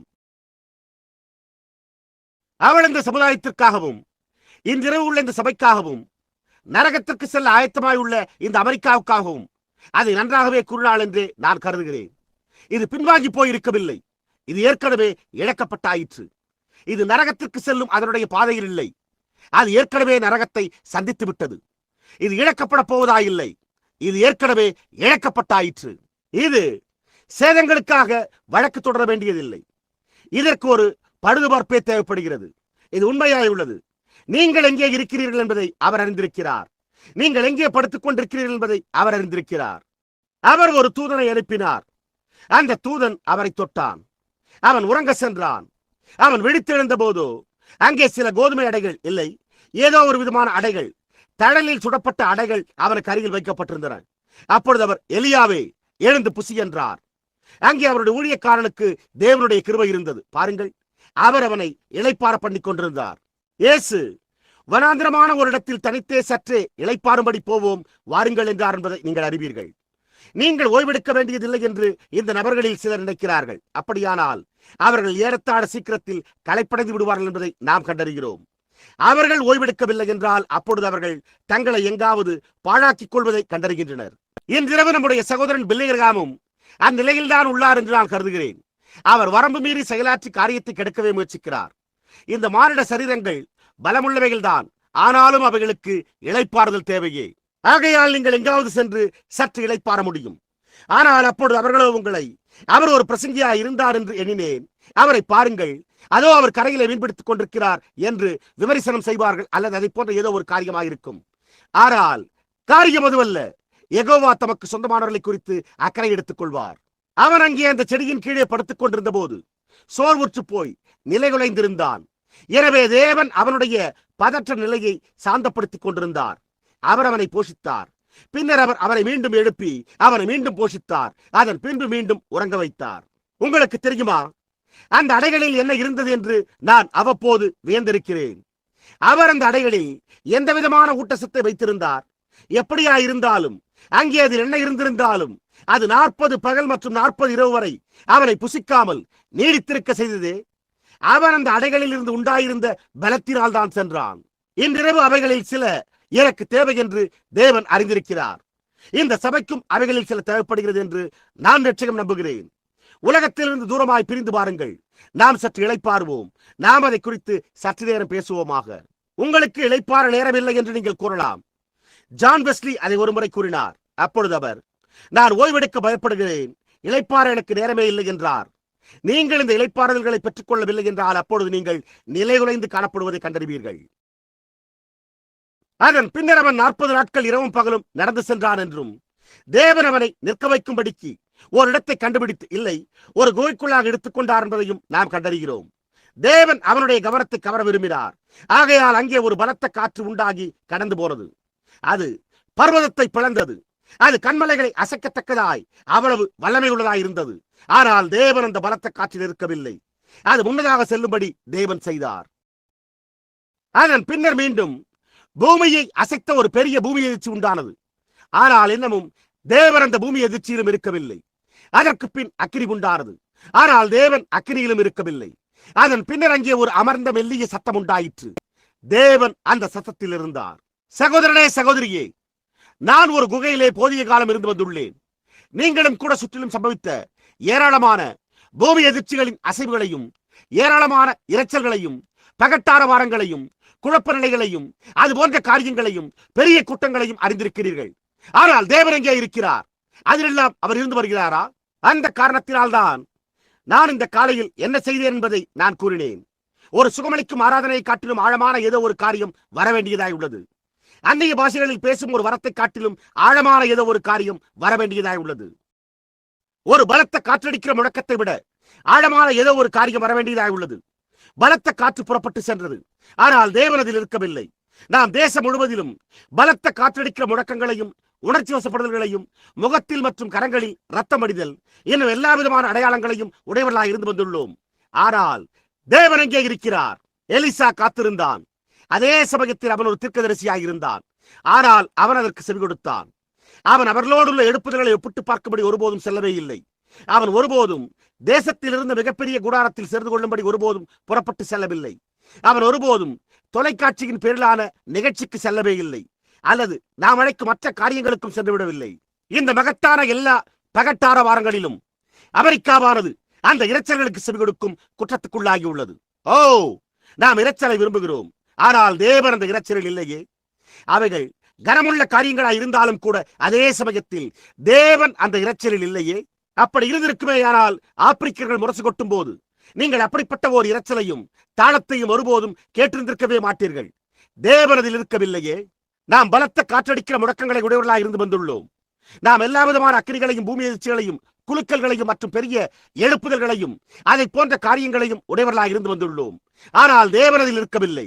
அது இருந்திருந்தால் அது தானாகவே உயர்ந்து காணப்பட்டிருக்குமே.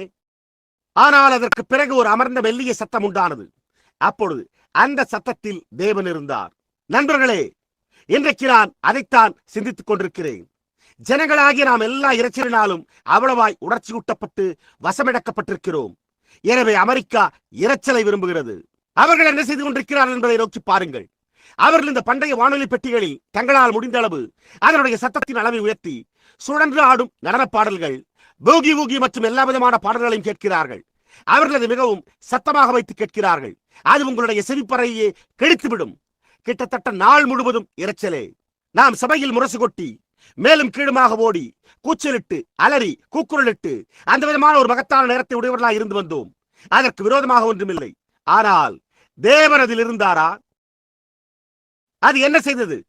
அது நம்மை சிறு சிறு குழுக்களாக உடைத்து போட்டு தேவனுடைய சபை ஒருத்துவ ஐக்கிய பெந்தேகோஸ்தே என்றும் இன்னும் மற்ற சிறு வித்தியாசமான ஸ்தாபனங்களாகவே அழைக்கப்படுகிறது. தேவன் அதில் இருக்கவில்லையே. அது தேவனுடைய ஒரு முன்னோடியாய் இருந்தது. அது ஒரு வெளிச்சட்ட அமைப்பு பணியாய் உள்ளது. இன்றைக்கு கிறிஸ்தவ மார்க்கம் என்று அழைக்கப்படுவதை நீங்கள் காணும் போது ஜனங்கள் சபைகளுக்கு சென்று கௌரவமான வாழ்க்கை வாழ்ந்து வெளியே போய் சுகமளித்தலை மறுதளித்து தேவனுடைய வல்லமையை மறுதளித்து ஒரு புனிதமாக்கப்பட்ட ஜீவியத்தை மறுதளித்து உங்களையோ மத வெறியர் என்று அழைப்பதை நினைத்து பாருங்கள். அது புறசட்ட அமைப்பாயிருக்கிறது. சகோதரன் உற்சவர்களே, நீங்கள் அதை கட்டடம் கட்டுவதற்கு தற்காலிகமாக அமைக்கப்படும் தற்காலிக கட்டுமானம் என்று அழைக்கிறீர்கள் என்று நான் நினைக்கிறேன். அது ஒரு போலியானதாய் உள்ளது. அது வெளிப்புறத்தில் அமைக்கப் போகிற ஒரு புறசட்டமாய் உள்ளது. கட்டிடத்தை கட்டுவதற்கு தேவன் மாத்திரமே அதன் மேல் நிற்கிறார். தேவனுக்கு மகிமை. அது இடித்து போடப்படும் ஒரு போலியான புறசட்டமாய் மாத்திரமே உள்ளது. நாம் கரங்களை தட்டி தேவனுக்கு மகிமை, நீங்கள் சத்தமிடும் போது நீங்கள் அதை பெற்றுக் கொண்டீர்கள் என்று கூறியுள்ளோம். மெத்தோடிஸ்டுகள், நசரேயன்கள் அதை கூறினர். ஆனால் அவர்கள் அதை பெற்றுக் கொள்ளவில்லை என்பதை அவர்களே கண்டறிந்தனர். பெந்தேகோஸ்தேக்களோ, நீங்கள் அந்நிய பாஷையில் பேசும் வரையில் உங்களுடைய கரங்களை தட்டி சத்தமிடுங்கள், அப்பொழுது நீங்கள் அதை பெற்றுக் கொள்வீர்கள் என்றனர். ஆனால் நாம் அதை பெற்றிருக்கவில்லை என்று நாம் கண்டறிகிறோம். எந்த ஒரு காரியமும் விடப்பட்டிருக்கவில்லை. தேவரே, நான் அதை கண்டறியக்கூடிய ஒரு குகைக்குள் என்னை கொண்டு செல்லும். அப்பொழுது நாங்கள் அந்த அமர்ந்த மெல்லிய சத்தத்தை கேட்போமாக. அது ஜீவியத்தில் உன்னதமான ஒரு நிலையினை உண்டாக்குகிறது. அந்த ஏதோ ஒரு காரியம் என்னவென்றால், அதாவது நீங்கள் மனுஷர் பாஷைகளையும் தூதர் பாஷைகளையும் பேசினாலும் அது உங்களுக்கு இராவிட்டால் நீங்கள் ஒன்றுமில்லை. உங்களால் தீர்க்க தரிசனம் உரைக்க முடிந்தாலும், அந்நிய பாஷைகளால் பேச முடிந்தாலும், அடையாளங்களையும் அதிசயங்களையும் காண்பிக்க முடிந்தாலும், அற்புதங்களை நடப்பித்து மகத்தான அடையாளங்களை செய்ய முடிந்தாலும், ஆனால் அந்த அமர்ந்த மெல்லிய சத்தம் அங்கில்லை என்றால் நீங்கள் ஒன்றுமில்லை என்றே வேதம் கூறுகிறது. அதைத்தான் இப்பொழுது நாம் கேட்டுக்கொண்டிருக்கிறோம். நாம் இடிமுடக்கங்களை உடையவர்களாக இருந்து வந்தோம். நாம் அக்கினியை உடையவர்களாக இருந்து வந்தோம். நாம் பலத்த காற்றடிக்கிற முழக்கத்தையும் பூமி எதிர்ச்சிகளையும் உடையவர்களாக இருந்து வந்தோம். ஆனால் தேவரே, எங்களுக்கு அந்த அமர்ந்த மெல்லிய சத்தத்தை அனுப்பும். அதுதான் நமக்கு தேவை. சகோதரனே, கவனி, நமக்கு அந்த அமர்ந்த மெல்லிய சத்தமே, பேசின அந்த அமர்ந்த ஒரு மெல்லிய சத்தமே தேவை. இயேசு, வேதம், நீங்கள் அவருடைய சத்தத்தை வீதியில் கேட்க முடியாது, நீங்கள் அவருடைய அழுகையை கேட்கவில்லை என்று கூறியுள்ளது. அவர் நம்முடைய மாதிரியாயிருந்தார். அவரை நோக்கி பாருங்கள். அவர் தம்முடைய ஆவியில் ஒரு புறாவை போன்று சாந்தமானதற்கு ஒப்பிடப்பட்டிருந்தார். மகத்தான காரியங்கள் அமைதியான காரியங்களாயிருக்கின்றன. நண்பர்களே, நீங்கள் அதை அறிந்துள்ளீர்களா? கவனியுங்கள். தாவரவியலின் வாழ்க்கையில், செடி கொடிகளின் ஜீவியத்தில், மரங்களின் ஜீவியத்தில், என்ன பூமியின் மேல் என்னவெல்லாம் உயிருள்ளதாக உள்ளதோ அவைகளுக்கு சூரியனே ஜீவன் அளிக்கிறது. அது ஜீவனை கொண்டு வருகிறது. சூரியனே அதை செய்கிறது. நாம் காற்றெடுத்த ஆற்றலினால் தண்ணீரை மேலே கொண்டு வரும் விசைக்குழாயிலிருந்து ஒரு வாளி தண்ணீரை பெறக்கூடிய சத்தத்தை காட்டிலும் சத்தமே இல்லாமல் சூரியனால் கோடிக்கணக்கான காலன்கள் அளவுள்ள தண்ணீரை பூமியிலிருந்து எடுத்துக்கொள்ள முடிகிறது. பார்த்தீர்களா? அவை பெரிய காரியங்களாய் இருக்கின்றன. அமைதியான காரியங்களோ பெரிய காரியங்களாய் இருக்கின்றன. உலகமானது சூழ்வதை நீங்கள் எப்போதாவது கேட்டுள்ளீர்களா? கிரகங்கள் குழப்பாதையில் கடந்து செல்வதை நீங்கள் எப்போதாவது கேட்டதுண்டா? நீங்கள் எப்போதாவது அவைகளில் ஒன்றை கவனித்து கேட்டதுண்டா? அவை பெரிய காரியங்களாக இருக்கின்றன. சூரியோதய சத்தத்தை நீங்கள் எப்போதாவது கேட்டதுண்டா? ஓ, நாம் அதிகப்படியான இரைச்சலை பெற்றிருக்க வேண்டும். அடிப்பதற்கு ஒரு பித்தளை முரசும் அதிகமாக மேலும் கீழும் குதித்தலும் இருக்க வேண்டும். இல்லை என்றால் நாம் ஒரு நல்ல கூட்டத்தை நடத்தவில்லை என்று நாம் எண்ணிக்கொள்கிறோம். ஒவ்வொருவரும் உச்சியில் இருக்க வேண்டும் என்றும் அவர்கள் தங்களுடைய கரங்களை தட்டிக்கொண்டும் மற்ற காரியங்களை செய்து கொண்டும் இருக்க வேண்டும் என்றும் நாம் நினைக்கிறோம். இசையானது ஒரு தாளத்தில் இருக்க போவதா இருக்க வேண்டும் என்றும் ஒவ்வொருவரும் நடைப்பிரகாரங்களில் மேலும் கீழுமாய் ஓட வேண்டும் என்றும் நாம் நினைக்கிறோம். நாம் அதை உடையவர்களாக இருந்து வந்தோம். அது என்ன நன்மையை செய்துள்ளது? அது எங்கே இருக்கிறது? அது இன்றைக்கு நம்ம எங்கே கொண்டு வந்துள்ளது? ஒரு கூட்ட குழப்பத்தில், ஒரு கூட்ட ஸ்தாபனங்கள் இன்றைக்கு கொண்டு வந்து பிரிவினையை உண்டு பண்ணி சகோதரத்துவத்தை அழித்து விட்டது. நிச்சயமாகவே அது அதனையே செய்துள்ளது. அது பண்டைய பச்சைக்கிளி, பச்சைப்புழு மற்றும் எல்லா விதமான பூச்சிகளும் அங்கே ஆரம்பத்தில் இருந்து வந்தன. யோபு அவைகளை கண்டான். இல்லை, யோவேல் அவைகளை கண்டான். பச்சைப்புழு விட்டதை பச்சைக்கிளி தின்றது, பச்சைக்கிளி விட்டதை வெட்டுக்கிளி தின்றது. எந்த விதமாக நாம் அடிமரம் வரை தின்று அரிக்கப்பட்டு விட்டோம். ஆனால் வேதமோ நான் திரும்ப அளிப்பேன் என்று கர்த்தர் உரைக்கிறார் என்று கூறுகிறது. நாம் ஏதோ ஒரு காரியத்திற்காக காத்துக் கொண்டிருக்கிறோம். நாம் முழு உலகத்தையும் மற்ற எல்லா சத்தமிடுதலையும் போதுமான வெடி சத்தத்தையும் இரைச்சலையும் உடையவர்களாக இருந்து வந்தோம். நாம் போதுமான அளவிற்கு ஆர்ப்பாட்டமான ஆரவார துணியையும் கூச்சலிடுதலையும் உணர்ச்சியூட்டி வசமெடுத்தலையும் உடையவர்களாக இருந்து வந்துள்ளோம். ஆனால் இதுவரை அது என்ன செய்துள்ளது? அது சபையை கட்டியெழுப்பவில்லையே, அது ஸ்தாபனங்களையே கட்டியெழுப்பியுள்ளது. அது மனிதர்களை இருமாப்பான எண்ணங்களோடும் மதிப்பற்ற வெற்று பகடியோடும் செல்ல செய்துள்ளது. எனவே நான் அப்படிப்பட்ட காரியத்தை விரும்புகிறதில்லை. மேடையின் மேல் நடந்து சென்று, ஓ, அவரை நோக்கி பாருங்கள், அவர் ஒரு இளவரசராக இருக்கிறார், அவர் எப்படி உடையுடுத்திருக்கிறார் என்றும் ஒவ்வொன்றும் எப்படி மெருகேற்றப்பட்டுள்ளது என்றும் பாருங்கள். அவர் தன்னுடைய பேச்சில் எப்படி உயிரெழுத்துக்களையும் மற்றவற்றையும் உபயோகப்படுத்துவது என்பதை அறிந்துள்ளார் என்று கூறுகிறார்கள். தேவன் தெரிந்து கொள்வது அதுவல்ல. ஒரு நாள் ஒரு தீர்க்கதரிசி அதை எண்ணி பார்த்தான். அவன் ஒரு ஊழியக்காரனை அபிஷேகிக்க சென்று கொண்டிருந்தான். அப்பொழுது அந்த தீர்க்கதரிசியோ, இவன் குடும்பத்திலேயே மிக பெரியவனாய் இருக்கிறான், எனவே இவன் சரியாக காணப்படுவான் என்று கூறினான். ஆனால் தேவனோ அவனை மறுத்துவிட்டார். எனக்கு அது என்னவென்றே தெரியாதிருப்பது போலவே நீங்கள் அங்கு நிற்பதற்கு இளவரசர்களை போன்றிருக்க வேண்டியதில்லை. நீங்கள் உடுத்தியிருக்கிற ஆடைகளும் அதற்கு முக்கியமல்ல, அல்லது நீங்கள் பேசுகிற பேச்சுத்திறனும் அதற்கு முக்கியமல்ல. அது உங்களுடைய உட்புறத்தில் உள்ள ஏதோ ஒரு காரியமான அந்த தேவனுடைய சத்தமேயாகும். அதுவாகத்தானது உள்ளது. அப்பொழுது அந்த தீர்க்கதரிசி மற்றொருவனை கடந்து போன போது அது அவனும் அல்ல, தேவன் அவனையும் மறுத்து விட்டிருந்தார் என்றே கூறினான். பின்னர் மற்றொருவன் கடந்து சென்றான். அப்பொழுது அந்த தீர்க்கதரிசி, உங்களுக்கு இன்னும் ஒருவன் இல்லையா என்று கேட்டான். அதற்கு அவர்கள், எங்களிடத்தில் ஒரு சிறிய சிவந்த மேனியுடைய ஒரு பையன் இருக்கிறான், ஆனால் அவன் அங்கே மலைப்பாங்கான இடத்தில் ஆடுகளை மேய்த்துக் கொண்டிருக்கிறான் என்று கூறினர்.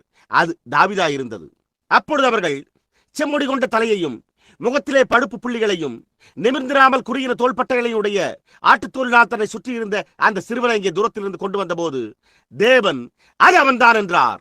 உங்களுடைய பெரிய உருவச்சிலைகளும் மதிப்பற்ற வெற்று பகடியான காரியங்கள் எல்லாம் தேவனிடை செல்கிறதில்லை.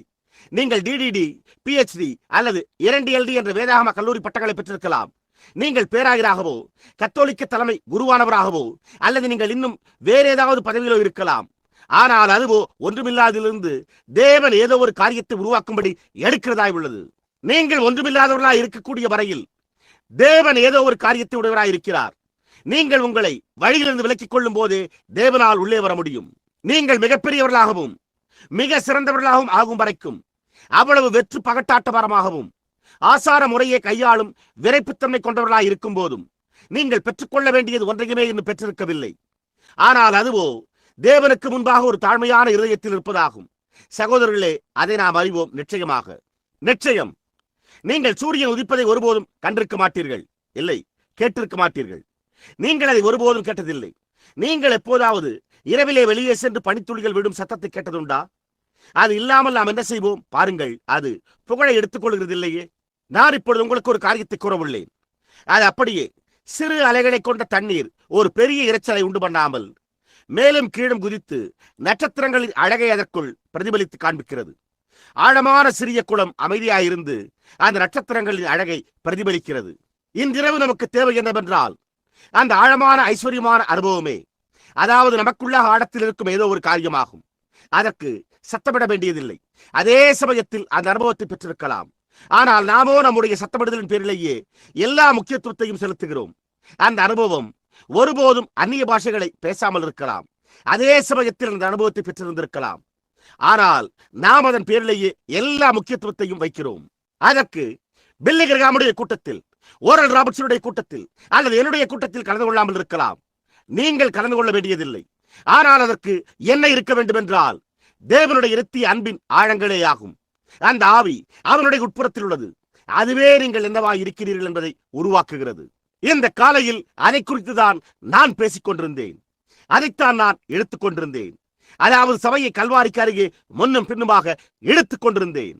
நீங்கள் அந்நிய பாஷையில் பேசியிருக்கின்ற காரணத்தினால்தான் என்றோ, அல்லது நீங்கள் வேத வாக்கியங்களை குறித்து அதிகமாக அறிந்திருக்கின்றீர்கள் என்ற காரணத்தினாலோ, அல்லது நீங்கள் யாரோ ஒருவருடைய புத்தகங்களை படித்திருக்கிறதினாலோ, மற்ற நபரை காட்டிலும் நீங்கள் அதிகமாக அறிந்திருக்கிறதினாலோ என்று நீங்கள் எண்ணிக் கொள்ளாதீர்கள். அவரோ நகரத்தில் செய்யப்படுகிற அருவருப்புகள் நிமித்தமும் பெருமூச்சு விட்டு அழுகிறவர்கள் மேல் ஒரு அடையாளம் போடு என்றார். இன்றிரவு அவர் நம்முடைய நகரங்களில் யார் மேல் அடையாளம் போடுவார்?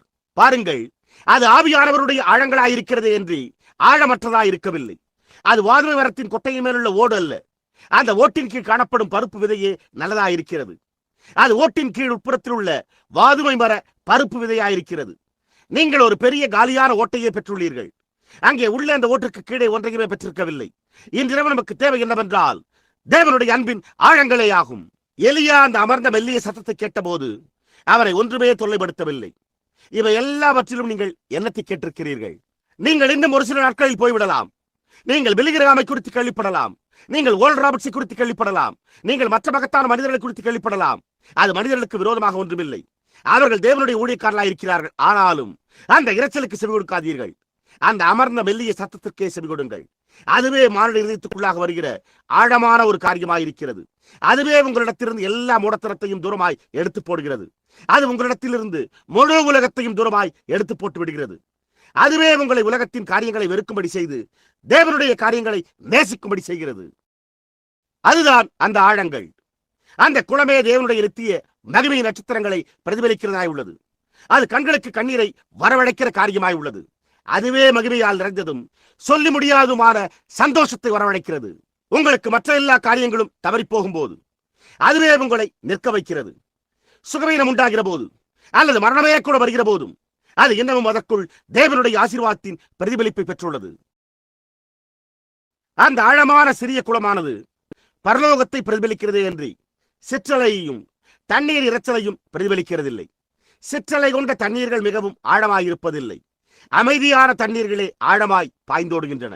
நண்பர்களே, நாம் ராமோஜன மேஜகண்டை வருகின்ற போது அதை நினைவுகூறும்படி இன்றிரவு தேவன் நமக்கு உதவி செய்வாராக. நாம் வெளிப்புறத்தில் என்ன செய்தாலும், எத்தனை நல்ல காரியங்களை நாம் செய்திருந்தாலும் அது முக்கியமல்ல. நீங்களோ பாருங்கள் சகோதரன், நான் சபைக்கு செல்கிறேன், என்னால் முடிந்தளவு நான் சிறந்த முறையில் ஜீவிக்க முயற்சிக்கிறேன் என்று கூறலாம். நல்லதுதான் சகோதரனே, அதற்கு விரோதமாக ஒன்றுமே இல்லை. சகோதரன் பிரணாம், நான் அந்நிய பாஷைகளில் பேசியிருக்கிறேன், நான் ஆவியில் சத்தமிட்டிருக்கிறேன், அது நல்லதுதான். ஆனால் சகோதரனே, நான் பேசிக் கொண்டிருப்பது அதை குறித்ததல்ல. அது இன்னமும் அதை குறித்ததல்ல. நான் பேசிக் கொண்டிருப்பது அதை குறித்ததல்ல. நான் அந்த அமர்ந்த மெல்லிய சத்தத்தை குறித்தே, அந்த ஐஸ்வர்யமான ராஜரீகமான ஒன்றை குறித்தே பேசிக் கொண்டிருக்கிறேன். அதாவது அநேக வருடங்களுக்கு முன்பு பாவியான ஒரு பையன் எழும்பி பீடத்தண்டை வரும்போது பண்டைய தாய்மார்களைப் போல் தங்களுடைய கன்னங்களில் கண்ணீர் வடிந்தோட இந்த நடை பிரகாரங்களில் இங்கே வருவதை நான் வழக்கமாக காண்பதுண்டு. இன்றைக்கோ நான் ஒரு பீட அடைப்பை விடுக்கும் போது ஒரு பையன் வருவதை கண்டால் அப்பொழுது அவர்கள் அமர்ந்து கொண்டே தங்களுடைய வாயில் மெல்லும் பசை மிட்டாயை போட்டு மென்று கொண்டிருக்கிறார்கள். காரியம் என்ன? நீங்கள் அதை குறித்து கேட்டதை இழந்து விட்டிருக்கிறீர்கள். நீங்கள் என்னத்தை கேட்டிருக்கிறீர்கள்? நீ எதை கேட்கிறாய்? நாம் முடிவின் நேரத்தில் இருக்கிறோம்.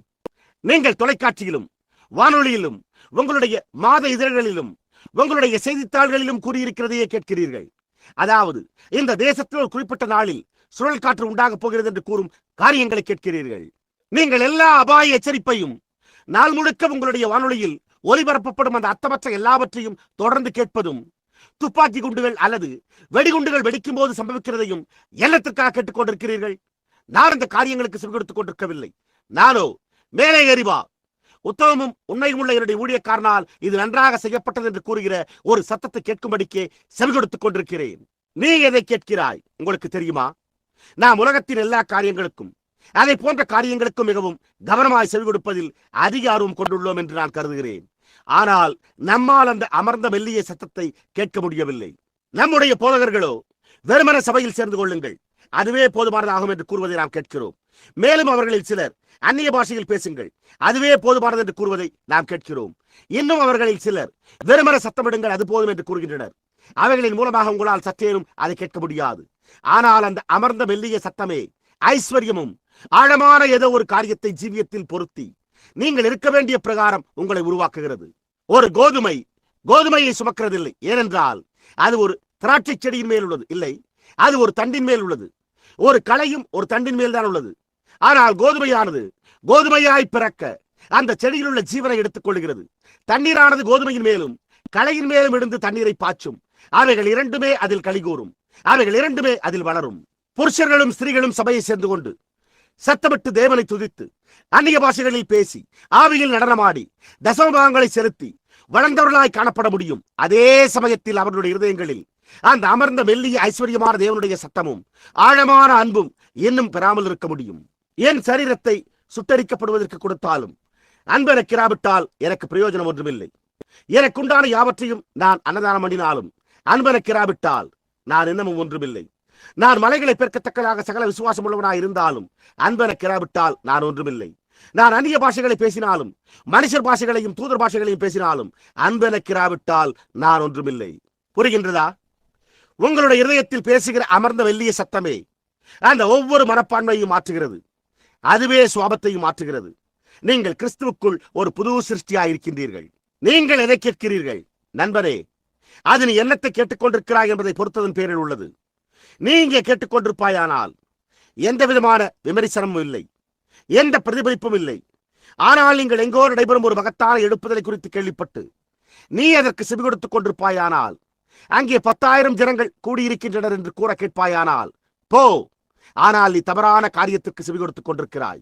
நான் அங்கு போய் பார்ப்பேன், அவர்களிடத்தில் பெரிய ஜனக்கூட்டங்கள் உண்டு என்று அவர்கள் கூறுகிறார்கள். அது ஒரு சிறு வித்தியாசத்தையும் உண்டு பண்ணுகிறதில்லை. பந்தய மைதானங்கள் அந்த கூட்டங்களை கொண்டுள்ளது.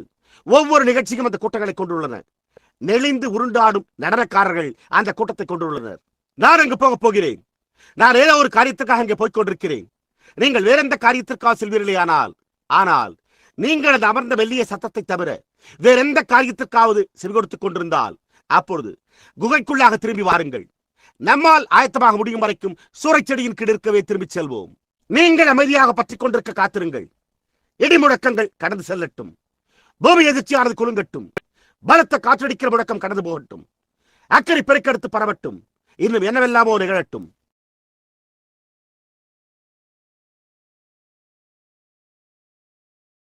நானோ அந்த பாடலை குறித்தே சிந்திக்கிறேன். கர்த்தாவே, இருதயங்கள் கொழுந்துவிட்டு எரியும் போது எப்படி காத்திருக்க வேண்டும் என்று எனக்கு போதியும். என் பெருமையை நான் தாழ்த்தி உம்முடைய நாமத்தை தொழுது கொள்வேனாக.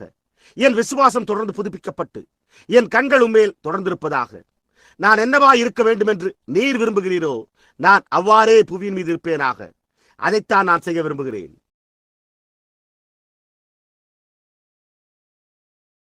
கர்த்தருக்கு காத்திருக்கிறவர்களோ தங்களுடைய பலனை புதுப்பித்துக் கொள்வார்கள். அவர்கள் கழுகுகளைப் போல செட்டைகளை அடித்து எழும்புவார்கள். நீங்கள் அதை விசுவாசிக்கிறீர்களா? அவர்கள் ஓடினாலும் இளைப்படையார்கள், நடந்தாலும் சோர்ந்து போவார்கள். கர்த்தாவே, எனக்கு போதியும். கர்த்தாவே, எப்படி காத்திருக்க வேண்டும் என்று எனக்கு போதியும். இடி முழக்கங்கள் கடந்து செல்லட்டும். அக்கினி பெருக்கெடுத்து பரவி கடந்து போகட்டும். ஆனால் நானோ, வருத்தப்பட்டு பாரம் சுமக்கிறவர்களே, நீங்கள் எல்லோரும் இடத்தில் வாருங்கள். சூறைச்செடியின் கீழிருந்து வெளியே வாருங்கள். உங்களுடைய குகைகளிலிருந்து வெளியே வாருங்கள் என்று கூறுகிற அந்த அமர்ந்த மெல்லிய சத்தத்தை கேட்பேனாக. நான் என்னுடைய விசுவாசம் திரையிடும்படி அவருடைய இரத்தத்தில் திரையிட்டு நடந்து சென்று, ஆம் கர்த்தாவே, நான் இப்பொழுதே விசுவாசிக்கிறேன் என்று கூறி அவருடைய முகத்துக்கு முன் செல்ல விரும்புகிறேன். நாம் ஜெபம் செய்வோமாக. ஓ கர்த்தாவே, வானங்களையும் பூமியையும் சிருஷ்டித்தவரே, நித்திய ஜீவனின் காரணரே, ஒவ்வொரு நன்மையான இவையும் தருபவரே, கர்த்தாவே, எங்களிடத்தில் இரக்கமாயிரும். நாங்கள் இப்பொழுது சத்தத்தை கேட்கக்கூடிய தேவையுள்ளவர்களாய் நிற்கிறோம். கர்த்தாவே, எங்களுடைய சத்தங்கள் மேலே வந்துள்ளன. இப்பொழுது நாங்கள் அநேக சத்தங்களை கேட்கிறோம். அதாவது, இங்கே இந்த சபைக்கு வாருங்கள். நீங்கள் எங்களுடைய சபையில் சேர்ந்து கொள்வீர்களானால் நலமாயிருக்குமே. நாங்கள் இந்த பட்டணத்தில் மிக சிறந்த குழுக்களை உடையவர்களாகவும் மிக சிறந்த ஆடை அணிந்துள்ள ஜனங்களை உடையவர்களாகவும் இருக்கிறோம். எங்களுடைய இடங்களுக்கு நகராண்மை கழக தலைவர் செல்கிறார் என்று கூறுகிறதே மிக அதிகமாக உள்ளன. கர்த்தாவே, அநேக ஜனங்கள் தங்களுடைய கூட்டங்களில் ஆளுநர்கள் மற்றும் உள்ளோர் வந்து உரை நிகழ்த்த உள்ளனர் என்று கூறுகிறார்கள். ஓ தேவனே, கர்த்தாவே, அதை என்னிலிருந்து விலக்கி காத்தருளும். கர்த்தாவே, என்னை ஒரு குகைக்குள் மறைத்து காத்திருக்க செய்யும். ஆளுநர் என்ன கூறுகிறார் என்பதை குறித்து நான் ஏன் கவலைப்பட வேண்டும்? நானோ என்னுடைய இரட்சகரின் அந்த அமர்ந்த மெல்லிய சத்தத்தை கேட்க விரும்புகிறேன். நானும் பேரில் காத்திருக்கும் போது என்னுடைய பலன் புதுப்பிக்கப்படும்படி கர்த்தாவே, காத்திருக்க எனக்கு உதவி செய்யும். கர்த்தாவே, இந்த சபைக்கு உதவி செய்யும்.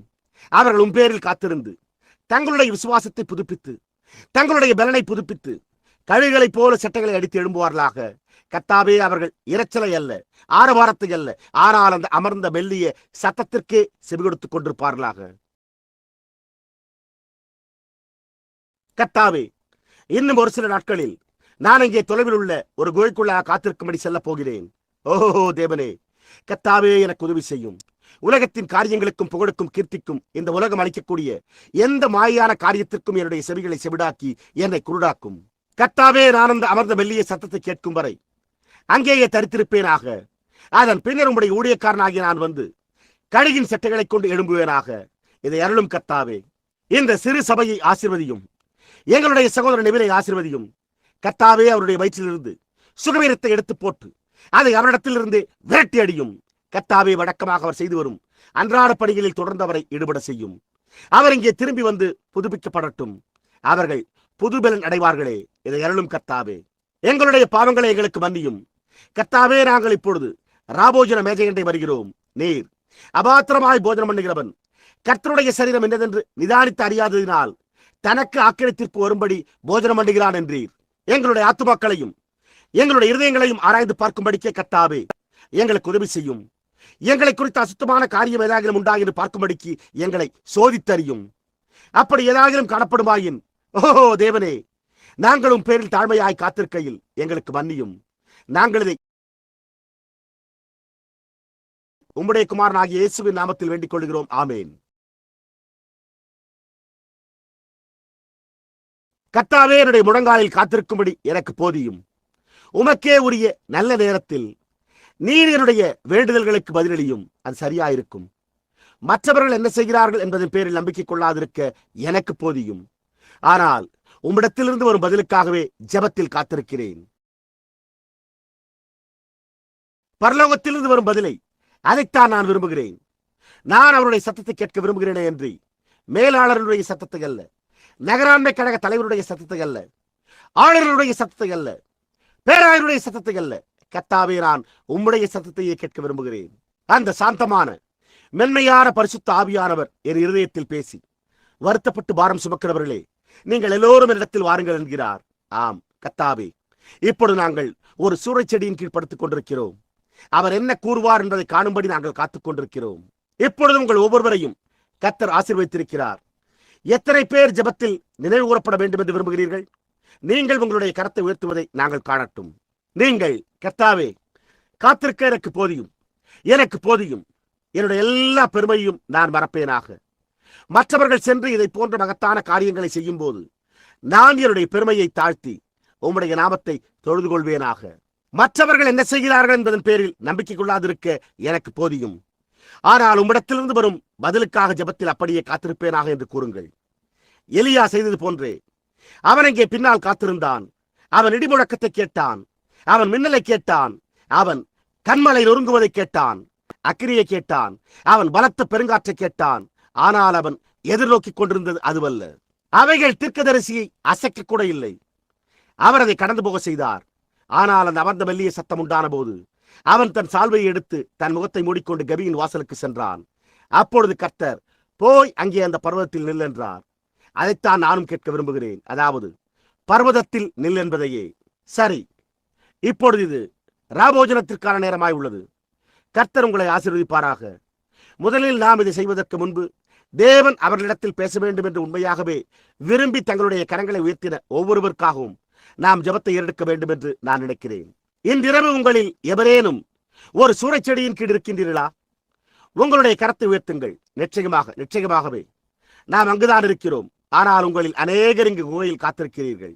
இந்த எல்லா காரியங்களும் கடந்து சென்றதை நீங்கள் கண்டிருக்கிறீர்கள். நீங்கள் பில்லி கிரகாமின் மகத்தான எழுப்புதல்களையும் ஓரல் ராபர்ட்ஸை குறித்தும் எனக்குரியதை குறித்தும் மற்றும் எங்குமுள்ளதை குறித்தும் டாமி ஆஸ்மரை குறித்தும் டாமி இக்ஸை குறித்தும் மற்றும் எங்குமுள்ளதை குறித்தும் மற்றும் இந்த எல்லா காரியங்களும் கடந்து போகிறதை கேள்விப்பட்டிருக்கிறீர்கள். ஆனால் அது எங்கே இருக்கிறது? அந்த சத்தம் எங்கே உள்ளது? நீங்கள் நான் ஜெசப் கூட்டத்தாரோடு சத்தமிட்டிருக்கிறேன். நான் வாத்திய சுரமண்டலங்களை கொண்டு ஆவியில் நடனமாடி இருக்கிறேன். நான் இந்த மற்ற எல்லா காரியங்களும் செய்திருக்கிறேன். நான் அவர்கள் எல்லாவற்றையும் செய்திருக்கிறேன்.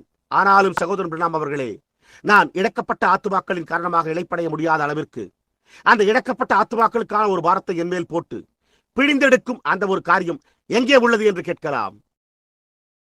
இப்பொழுது அந்த விதமான ஒரே காரியம்தான் உள்ளே சம்பவித்துக் கொண்டிருக்கிறது.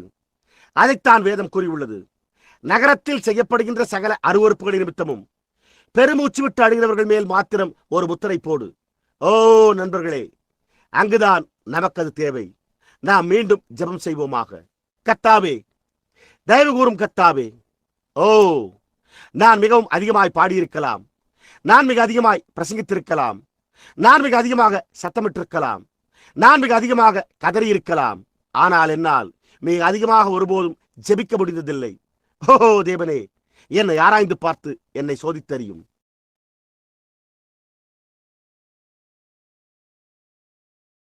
சற்று முன்னர் அந்த ஆழமான குளங்கள் எப்படி அந்த நட்சத்திரங்களை அவைகளை பிரதிபலிக்கின்றன என்பதை குறித்து பேசிக் கொண்டிருந்தோம். கர்த்தாவே, எங்களுக்குள்ளாக உம்முடைய ஆவியின் ஆழத்தை வையும். தீர்க்கதரிசியாகிய தாவீது கூறினது போல அமர்ந்த தண்ணீர் அண்டை என்னை வழிநடத்தி அருளும். சிற்றலைகளை கொண்ட தண்ணீர் அண்டை அல்ல கர்த்தாவே, அங்கே அமர்ந்த தண்ணீர் அண்டை என்னை நடத்தும், என்னை அமைதிப்படுத்தும். நான் அமைதி இழந்தவனாயிருக்கிறேன். நான் முற்றிலும் நிலை குலைந்தவனாயிருக்கிறேன். எனக்கு தெரிந்த மட்டில் நீர் என்னை செய்யும்படி கூறின ஒவ்வொரு காரியத்தையும் நான் செய்திருக்கிறேன். நான் தேசத்தை கடந்து உலகத்தை சுற்றிலும் சென்று பிரசங்கித்து கதறி சம்மதிக்க செய்துள்ளேன். கர்த்தாவே, அதை செய்து கொண்டிருக்கிறது நீரே என்று ஒரு மனிதன் அல்ல என்று காண்பிக்கும்படியாக நீர் அந்த மேசியாவின் அடையாளத்தை வெளிப்படுத்தி காட்ட உண்மையுள்ளவராய் இருந்து வருகிறீர். நான் அதற்காக நன்றி உள்ளவனாயிருக்கிறேன். ஆனாலும் கர்த்தாவே, நான் இன்றிரவு சூறைச் செடியின் கீழே இருக்கிறேன். நானோ ஏன் அவர்கள் மனம் திரும்பக்கூடாது என்றும், கர்த்தாவே, ஏன் இந்த அமெரிக்காவினால் இதை காண முடியவில்லை என்றே வியந்து கொண்டிருக்கிறேன். அவளுடைய புலன்கள் அந்த அளவிற்கு மந்தமாகி உள்ளதா? சபையானது அவ்வளவு இறுக்கமாக அந்த அளவில் தன்னை ஸ்தாபனமாக்கிக் கொண்டதா? அவர்கள் ஒத்துழைப்பளிக்க மாட்டார்கள். அவர்கள் விமர்சனம் செய்வதை தவிர வேறொன்றையும் செய்ய மாட்டார்கள். ஆனால் எலியா சூறைச் செடியின் கீழ் இருந்தபோது நீர் அதே சமயத்தில் பாகாலுக்கு தங்களுடைய முழங்கால்களை முடங்காதிருக்கிற 7000 பேரை உடையவராயிருந்தது போல இன்றிரவும் நீர் உடையவராயிருக்கிறீர் என்று நான் நிச்சயம் நம்புகிறேன். இன்றைக்கு பூமியிலே கர்த்தருடைய வருகைக்காக காத்திருக்கும் அநேக பரிசுத்தவான்களை நீர் உடையவராயிருக்கிறீர். ஓ கர்த்தாவே, எங்கள் மேல் இரக்கமாயிரும். எங்களை சோதித்தறிந்து உம்முடைய அளவுகளுக்குள் எங்களை நிறுத்தி வைத்துக் கொள்ளும். நாங்கள் குறைவுள்ளவர்களாக கண்டறியப்படுவதை நாங்கள் காண்போமேயானால், ஓ கர்த்தாவே, அப்பொழுது எங்களுடைய பாவங்களிலிருந்து எங்களை சுத்திகரியும். நாங்கள் என்னவாய் இருக்க வேண்டும் என்று நீர் விரும்புகிறீரோ அவ்வாறே எங்களை உருவாக்கும். இந்த சபையில் உள்ள ஒவ்வொரு தனிப்பட்ட நபருக்கும் அதை செய்தருளும். நாங்கள் இதை இயேசுவின் நாமத்தில் வேண்டிக் கொள்கிறோம். ஆமேன். இப்பொழுது இது ராபோஜனத்திற்கான நேரமாயிருக்கப் போகிறது. இப்பொழுது தேவன் உங்களை ஆசீர்வதிக்க வேண்டும் என்று நாங்கள் ஜெபிக்கிறோம். யாவரும் இங்கிருந்து போக வேண்டும். ராபோஜனம் எடுக்க விரும்பாதவர்கள் இருந்தால் புதன்கிழமை இரவு இங்கு மீண்டும் நடைபெறவுள்ள கூட்டத்தில் உங்களை சந்திப்போம். எனக்காக ஜெபிக்க மறந்து விடாதீர்கள். இப்பொழுதே அது எனக்கு தேவையாய் உள்ளது. இன்னும் அடுத்த ஒரு சில தினங்களிலும் எனக்கு ஜெபம் தேவைப்படுகிறதா இருக்கப் போகிறது. இப்பொழுது இதை வெறுமன சாதாரணமாக எடுத்துக் கொள்ளாதீர்கள். ஆனால் உங்களுடைய இதயத்தில் எனக்காக பாரங்கொண்டு எனக்காக ஜெபியுங்கள். எனக்கு உங்களுடைய ஜெபங்கள் தேவையே. நான் பல்வேறுபட்ட வித்தியாசமான லட்சக்கணக்கான ஆத்துமாக்களை ஆதாயப்படுத்த தீர்மானித்துள்ளேன். ஏதோ ஒரு காரியம் செய்யப்பட வேண்டியதாய் உள்ளது. என்னால் இயன்ற மட்டும் என்னுடைய சொந்த பலத்தில் நான் சென்றுள்ளேன். எனக்காகவே நான் தேவனிடத்திலிருந்து ஒரு தரிசனத்தையும் பெற வேண்டியவனாயிருக்கிறேன். அவர் மற்றவர்களுக்காக எனக்கு காண்பிப்பார். ஆனால் நானோ எனக்காக ஏதோ ஒரு காரியத்தை செய்ய வேண்டியவனாயிருக்கிறேன். எனக்கு அது தேவை. எனக்காக ஜெபியுங்கள். நீங்கள் ஜெபிப்பீர்களேயானால் அப்பொழுது அவர் அதை அனுப்புவார். நான் இன்றைக்கு சுற்றிலும் வலம் வந்து கொண்டே அதை சுற்றிலும் நோக்கி பார்த்துக் கொண்டிருந்தேன். சகோதரன் ராய் அவர்களே, நான் உங்களுடைய வீட்டிற்கு வெளியே இருந்தேன். ஆனால் நான் உள்ளே வர விரும்பவில்லை. ஏனென்றால் அங்கே ஒரு கார் வெளியே நிறுத்தப்பட்டிருந்தது. ஆனால் நான் ஒருமுறை உங்களிடத்திற்கு விஜயம் செய்ய உங்களுக்கும் சகோதரி ஸ்லாட்டர் அவர்களுக்கும் கடமைப்பட்டுள்ளேன். மேடாவும் நானுமாக சுற்றி வலம் வந்து கொண்டிருந்தோம். அப்பொழுது நான் பரவாயில்லை, நாம் சற்று நேரம் கழித்து திரும்பிச் செல்வோம் என்றேன். ஆனால் நான் மற்றொரு காரியத்தில் ஈடுபட்டிருந்தபடியால் திரும்பி வரவில்லை. சுற்றி கொண்டே போய் வீதிகளை சுற்றிலும் வலம் வந்து கொண்டே, ஓஹோ தேவனே, ஏதோ ஒரு காரியம் செய்யப்பட வேண்டுமே, நானும் எங்காவது அப்படியே பற்றி பிடித்துக் கொள்ள வேண்டுமே என்று கூறினவாறே சிந்தித்துக் கொண்டிருந்தேன். நேரமோ நெருங்கிக் கொண்டிருக்கிறது. அந்தகாரமோ சூழ்ந்துள்ளது. முடிவின் நேரம் இங்குள்ளது. நள்ளிரவிற்கு ஒரு நிமிடமே உள்ளது. சத்துருவின் சமூகத்தை பார்த்தால் குறுக்குதலும் வெறுப்புணர்வுகளும் பதட்ட நிலையும் உலகத்தின் இறுக்கமுமே உள்ளது. உங்களுடைய ஆக்கினை தீர்ப்பை அறியாமல் இருக்கின்றீர்கள். புரிகின்றதா? ஓ என்னே, நாம் இப்பொழுதே கழுகுகளைப் போல செட்டைகளை அடித்து எழும்பி நேற்றும் இன்றுமென்று மாறாதவராயிருக்கிற அவருடைய கரங்களுக்குள்ளாக பறந்து செல்வோமாக. இப்பொழுது ராபோஜனத்திற்காக தரித்திருக்க விரும்புகிற யாவரோடும், அதாவது நாங்கள் இந்த மணி நேர ஐக்கியத்தில் உங்களோடு இருப்பதற்காக மகிழ்ச்சி அடைகிறோம். இப்பொழுது நீங்கள் கொரிந்தியர் 1 நிருபத்தை எடுத்துக் கொள்ளுங்கள். நான் அதில் 11ஆம் அதிகாரம் என்று நினைக்கிறேன். சகோதரன் நெவில், நீங்கள் விரும்பினால் இப்பொழுதே நீங்கள் அதை வாசிக்க வேண்டும் என்று நான் விரும்புகிறேன்.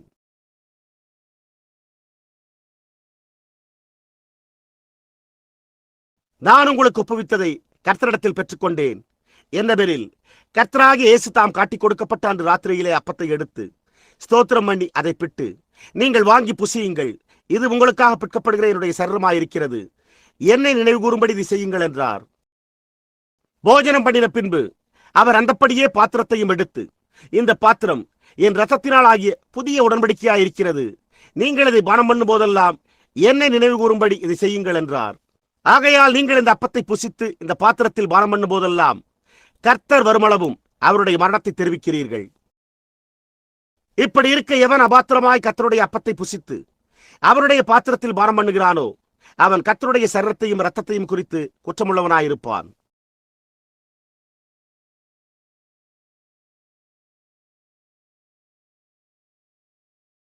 எந்த மனுஷனும் தன்னைத்தானே சோதித்தறிந்து இந்த அப்பத்தில் புசித்து இந்த பாத்திரத்தில் பானம் பண்ண கடவன். எண்ணத்தினாலெனில் அபாத்திரமாய் போஜனமானம் பண்ணுகிறவன் கர்த்தருடைய சரீரம் என்னதென்று நிதானித்து அறியாததினால் தனக்கு ஆக்கினை தீர்ப்பு வரும்படி போஜனமானம் பண்ணுகிறான். இது நிமித்தம் உங்களில் அநேகர் பலவீனரும் வியாதியுள்ளவர்களுமாயிருக்கிறார்கள், அநேகர் நித்திரையும் அடைந்திருக்கிறார்கள். நம்மை நாமே நிதானித்து அறிந்தால் நாம் நியாயந்திருக்கப்படுவோம். நாம் நியாயந்திருக்கப்படும் போது உலகத்தோடு ஆக்கினைக்குள்ளாக தீர்க்கப்படாதபடிக்கு கர்த்தராலே சிட்சிக்கப்படுகிறோம். அதற்கு எந்த வியாக்கியானமும் தேவையில்லை. அது இந்த விதமாய், அதாவது நாம் அபாத்திரமாய் போஜனமானம் பண்ணுவோமேயானால் கர்த்தருடைய சரீரம் இன்னதென்று நிதானித்து அறியாததினால் நமக்கு நாமே ஆக்கினை தீர்ப்பு வரும்படி போஜனமானம் பண்ணுகிறோம். இது நிமித்தம் உங்களில் அநேகர் பலவீனரும் வியாதியுள்ளவர்களுமாய் இருக்கிறார்கள், அநேகர் நித்திரையும் அடைந்திருக்கிறார்கள் என்று உள்ளது. நாம் ராபோஜனம் எடுக்க வரும்போது புரிந்து கொள்ளுங்கள், ஒவ்வொரு கிறிஸ்தவனும் ராபோஜனம் எடுக்க வேண்டும். அது உங்களுடைய கடமையாயிருக்கிறது. அது ஒரு பலப்பரீட்சையாயிருக்கிறது. புரிகின்றதா? இயேசுவோ, நீங்கள் அதில் பங்கு பெறவில்லை என்றால் என்னிடத்தில் உங்களுக்கு பங்கு இல்லை என்றார். புரிகின்றதா? ஆனால் அபாத்திரமாய் போஜனமானம் பண்ணுகிறவன் தனக்கு ஆக்கினை தீர்ப்பு வரும்படி போஜனமானம் பண்ணுகிறான். அதாவது நீங்கள் இன்னமும் வெளியில் உலகத்தோடு இருந்து கொண்டு உலகத்தின் காரியங்களை செய்து கொண்டே அதே சமயத்தில் நீங்கள் ராபோஜனம் எடுப்பதை ஜனங்கள் காண்பார்களேயானால் அப்போது நீங்கள் தவறான காரியத்தை செய்து கொண்டிருக்கிறீர்கள் என்பதாகும். நீங்கள் உங்களுக்கு அவமானத்தை மாத்திரமே வருவித்துக் கொண்டிருக்கிறீர்கள். அப்பொழுது அது உங்களுக்கு தீங்கை மாத்திரமே இழைக்கும். அது தேவனுக்கு தீங்கிழைக்கும் என்பதல்ல, அது உங்களுக்கு தீங்கிழைக்கும். ஆகையால் எந்த ஒரு நபரும் தங்களை தாங்களே சோதித்தறிய வேண்டும்.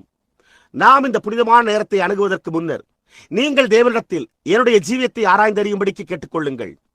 நான் சரியில்லாத எந்த காரியத்தையாவது செய்திருப்பேனே ஆனால் அதற்காக என்னை மன்னிப்பார்.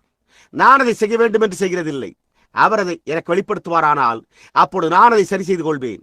நான் உங்களுக்காகவும் அதே காரியத்தை கேட்டுக்கொள்வேன். அதாவது நீங்கள் கூடி வரும்போது ஒருவருக்காக ஒருவர் காத்திருங்கள் என்று கூறப்பட்டுள்ளது. அதாவது ஒருவருக்காக ஒருவர் காத்திருந்து ஒருவருக்காக ஒருவர் ஜெபியுங்கள் என்பதாகும். நாம் இந்த ராபோஜனத்தில் பங்கு பெற விரும்புகிறோம். நாம் அதில் பங்கு பெறவில்லை என்றால் அப்பொழுது நமக்கு அவரோடு பங்கு இல்லை. அதைத்தான் அவர் கூறினார். முதலாவது இல்லை, பரிசுத்த யோவான் 6ஆம் அதிகாரம். இப்பொழுது நாம் அப்படியே ஜெபிப்போமாக. நான் உங்களுக்காக ஜெபிக்கையில் நீங்களும் எனக்காக மௌனமாக ஜெபியுங்கள்.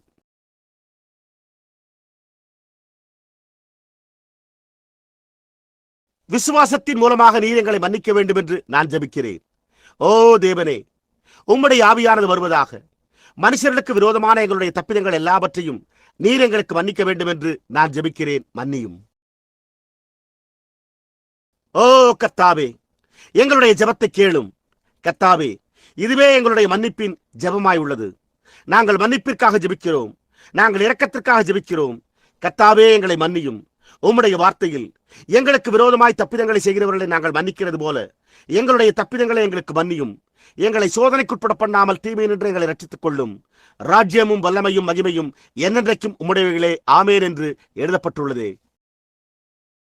நீங்கள் அநேகராய் இருக்கிறீர்கள் என்று நான் நினைக்கிறேன்.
Oh, there is none like you, Lord.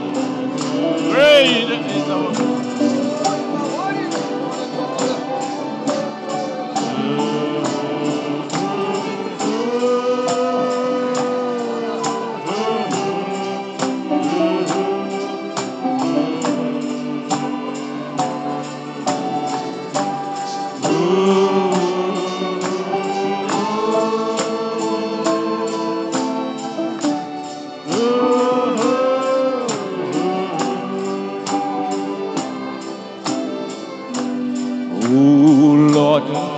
My God, when I in awesome wonder, when I in awesome wonder, consider the world, consider all thy hands have made, thy hands have made. I see the stars, I see the stars.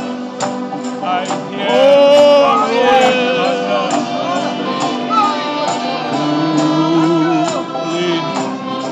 thy power throughout, thy power universe display. And sing my soul, and sings my soul, my Savior. My Savior, how great thou art, how great thou art. Oh, then sing my soul, my Savior God, my Savior God, how great thou art, how great thou art, how great thou art, how great thou art.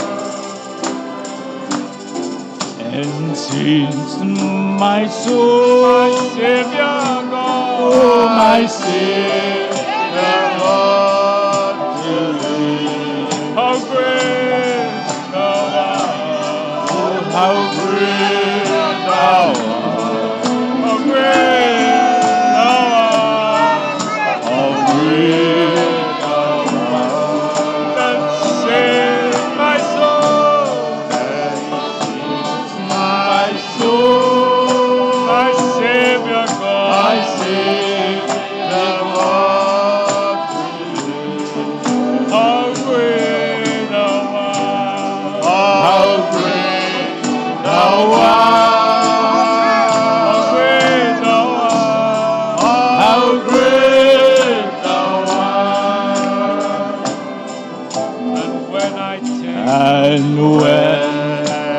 take that God, His Son not sparing, that God, His Son not sparing, sent Him to die, sent Him to die. I scarce can take it in, scarce can take it in. That on the cross, that on the cross, my burden gladly bear it, my burden gladly and die. He bled and died. Take away my sin. Praise your And name. save my soul. And save my soul. Savior, soul. My soul. Oh yes, how great, how great, how great. How great Praise thou God. Hallelujah. How great thou art. Praise God. Oh And Lord. save my soul. My soul. My Have mercy and Savior, compassion. Bless the people everywhere. how great thou art.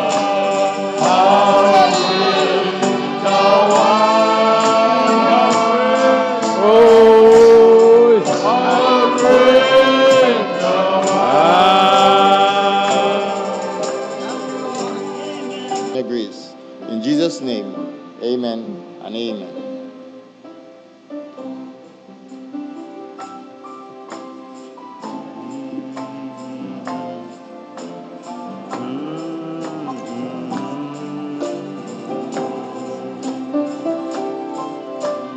Travel A down lonely a road, lonely and no road, one seems to and no one seems to care. the burden on my weary The heart. burden on my weary Brought bound me to has despair. brought me to despair. I oft complained to Jesus. I oft complain to Jesus. How folks were treating Oh, how me. fools would treat me. And then I heard him say so tenderly, And I heard him say so tenderly. my feet were also Oh, my feet were all so weary upon the oh, Calvary. upon the Calvary road. The cross became so heavy. The cross became so heavy. I fell beneath the Oh, load. I fell beneath the load. Be faithful where we pilgrim. Faithful, weary pilgrim. The morning I can see. The morning I can see. Just lift your cross Just lift your and cross follow close. and fall.